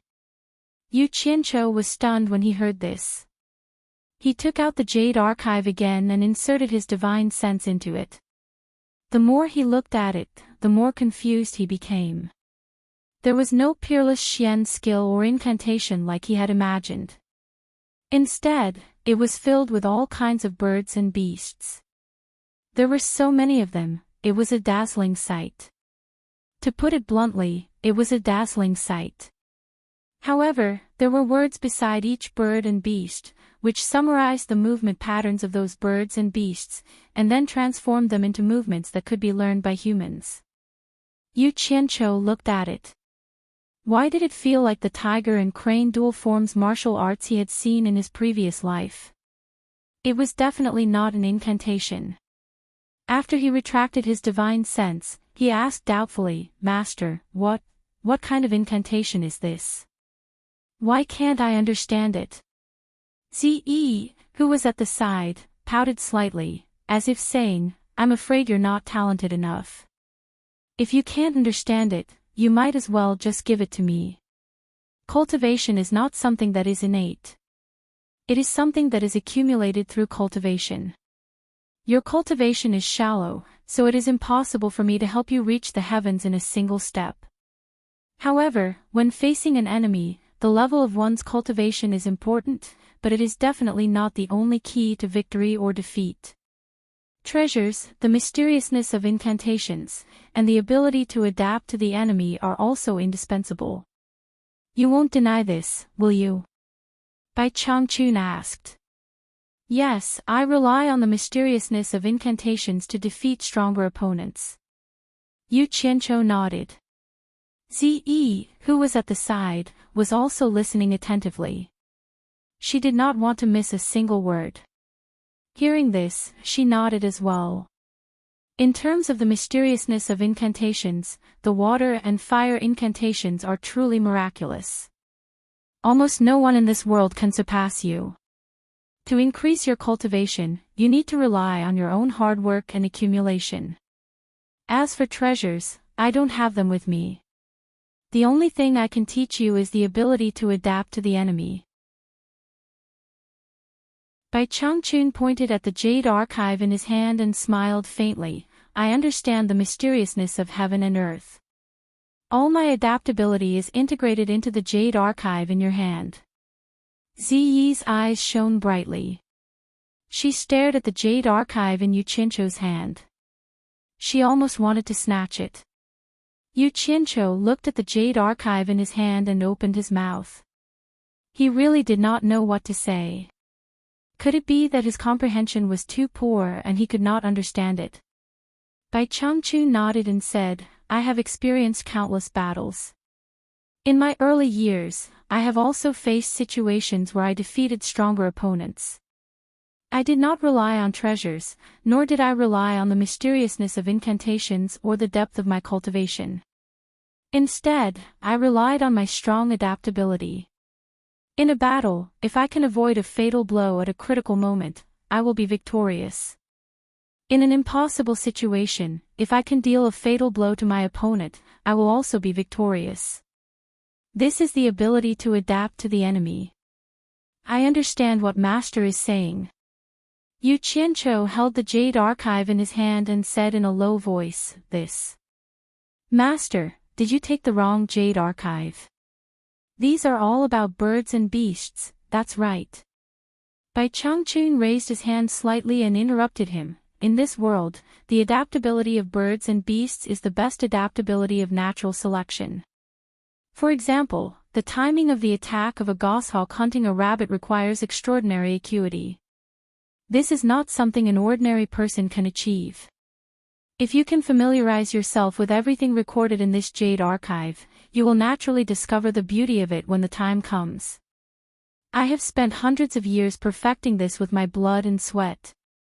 Hearing this, Zi seemed to be deep in thought. Although Yu Qianqiu understood what he meant, he still felt that it was a little out of place and that it was inappropriate for him to say anything more. Seeing that he was still confused, Bai Changchun reminded him, "Once you have familiarized yourself with it, when you face an enemy, you will realize that no matter how powerful an expert is, with your acute senses, they will still be full of flaws in your eyes. Regardless of whether you can win or not, whether you can attack, defend, or evade, you will already have a 70% confidence in your heart. You must know that in critical moments, the slightest difference can lead to a huge error. It is often the moment of victory and defeat, the moment of life and death. To be able to predict the enemy's moves, is this not enough for you to use for the rest of your life? Damn. You should have said so earlier. You talked about eagles and rabbits. I thought you had drawn an animal world to teach me to love wild animals. Yu Qianqiu looked as if he had suddenly realized something. But to say that he had truly understood everything was not necessarily true. But he remembered that as long as he was familiar with it, he would be able to predict the enemy's moves. That would be amazing. At critical moments, it would be of great use. Thank you, Master, for fulfilling my wish. Yu Qianqiu bowed respectfully with a face full of joy. He stood up and asked, "May I know the name of this technique that Master has imparted to me?" Bai Changchun paused for a moment. After thinking for a while, he said, "It can't really be considered a technique. This is the first time I've come up with it, and it doesn't have a name yet. Since it comes from birds and beasts, let's call it animal play." You're tuning into the Journey of the Soul YouTube channel. Don't forget to subscribe and join us on this journey to catch the most captivating stories.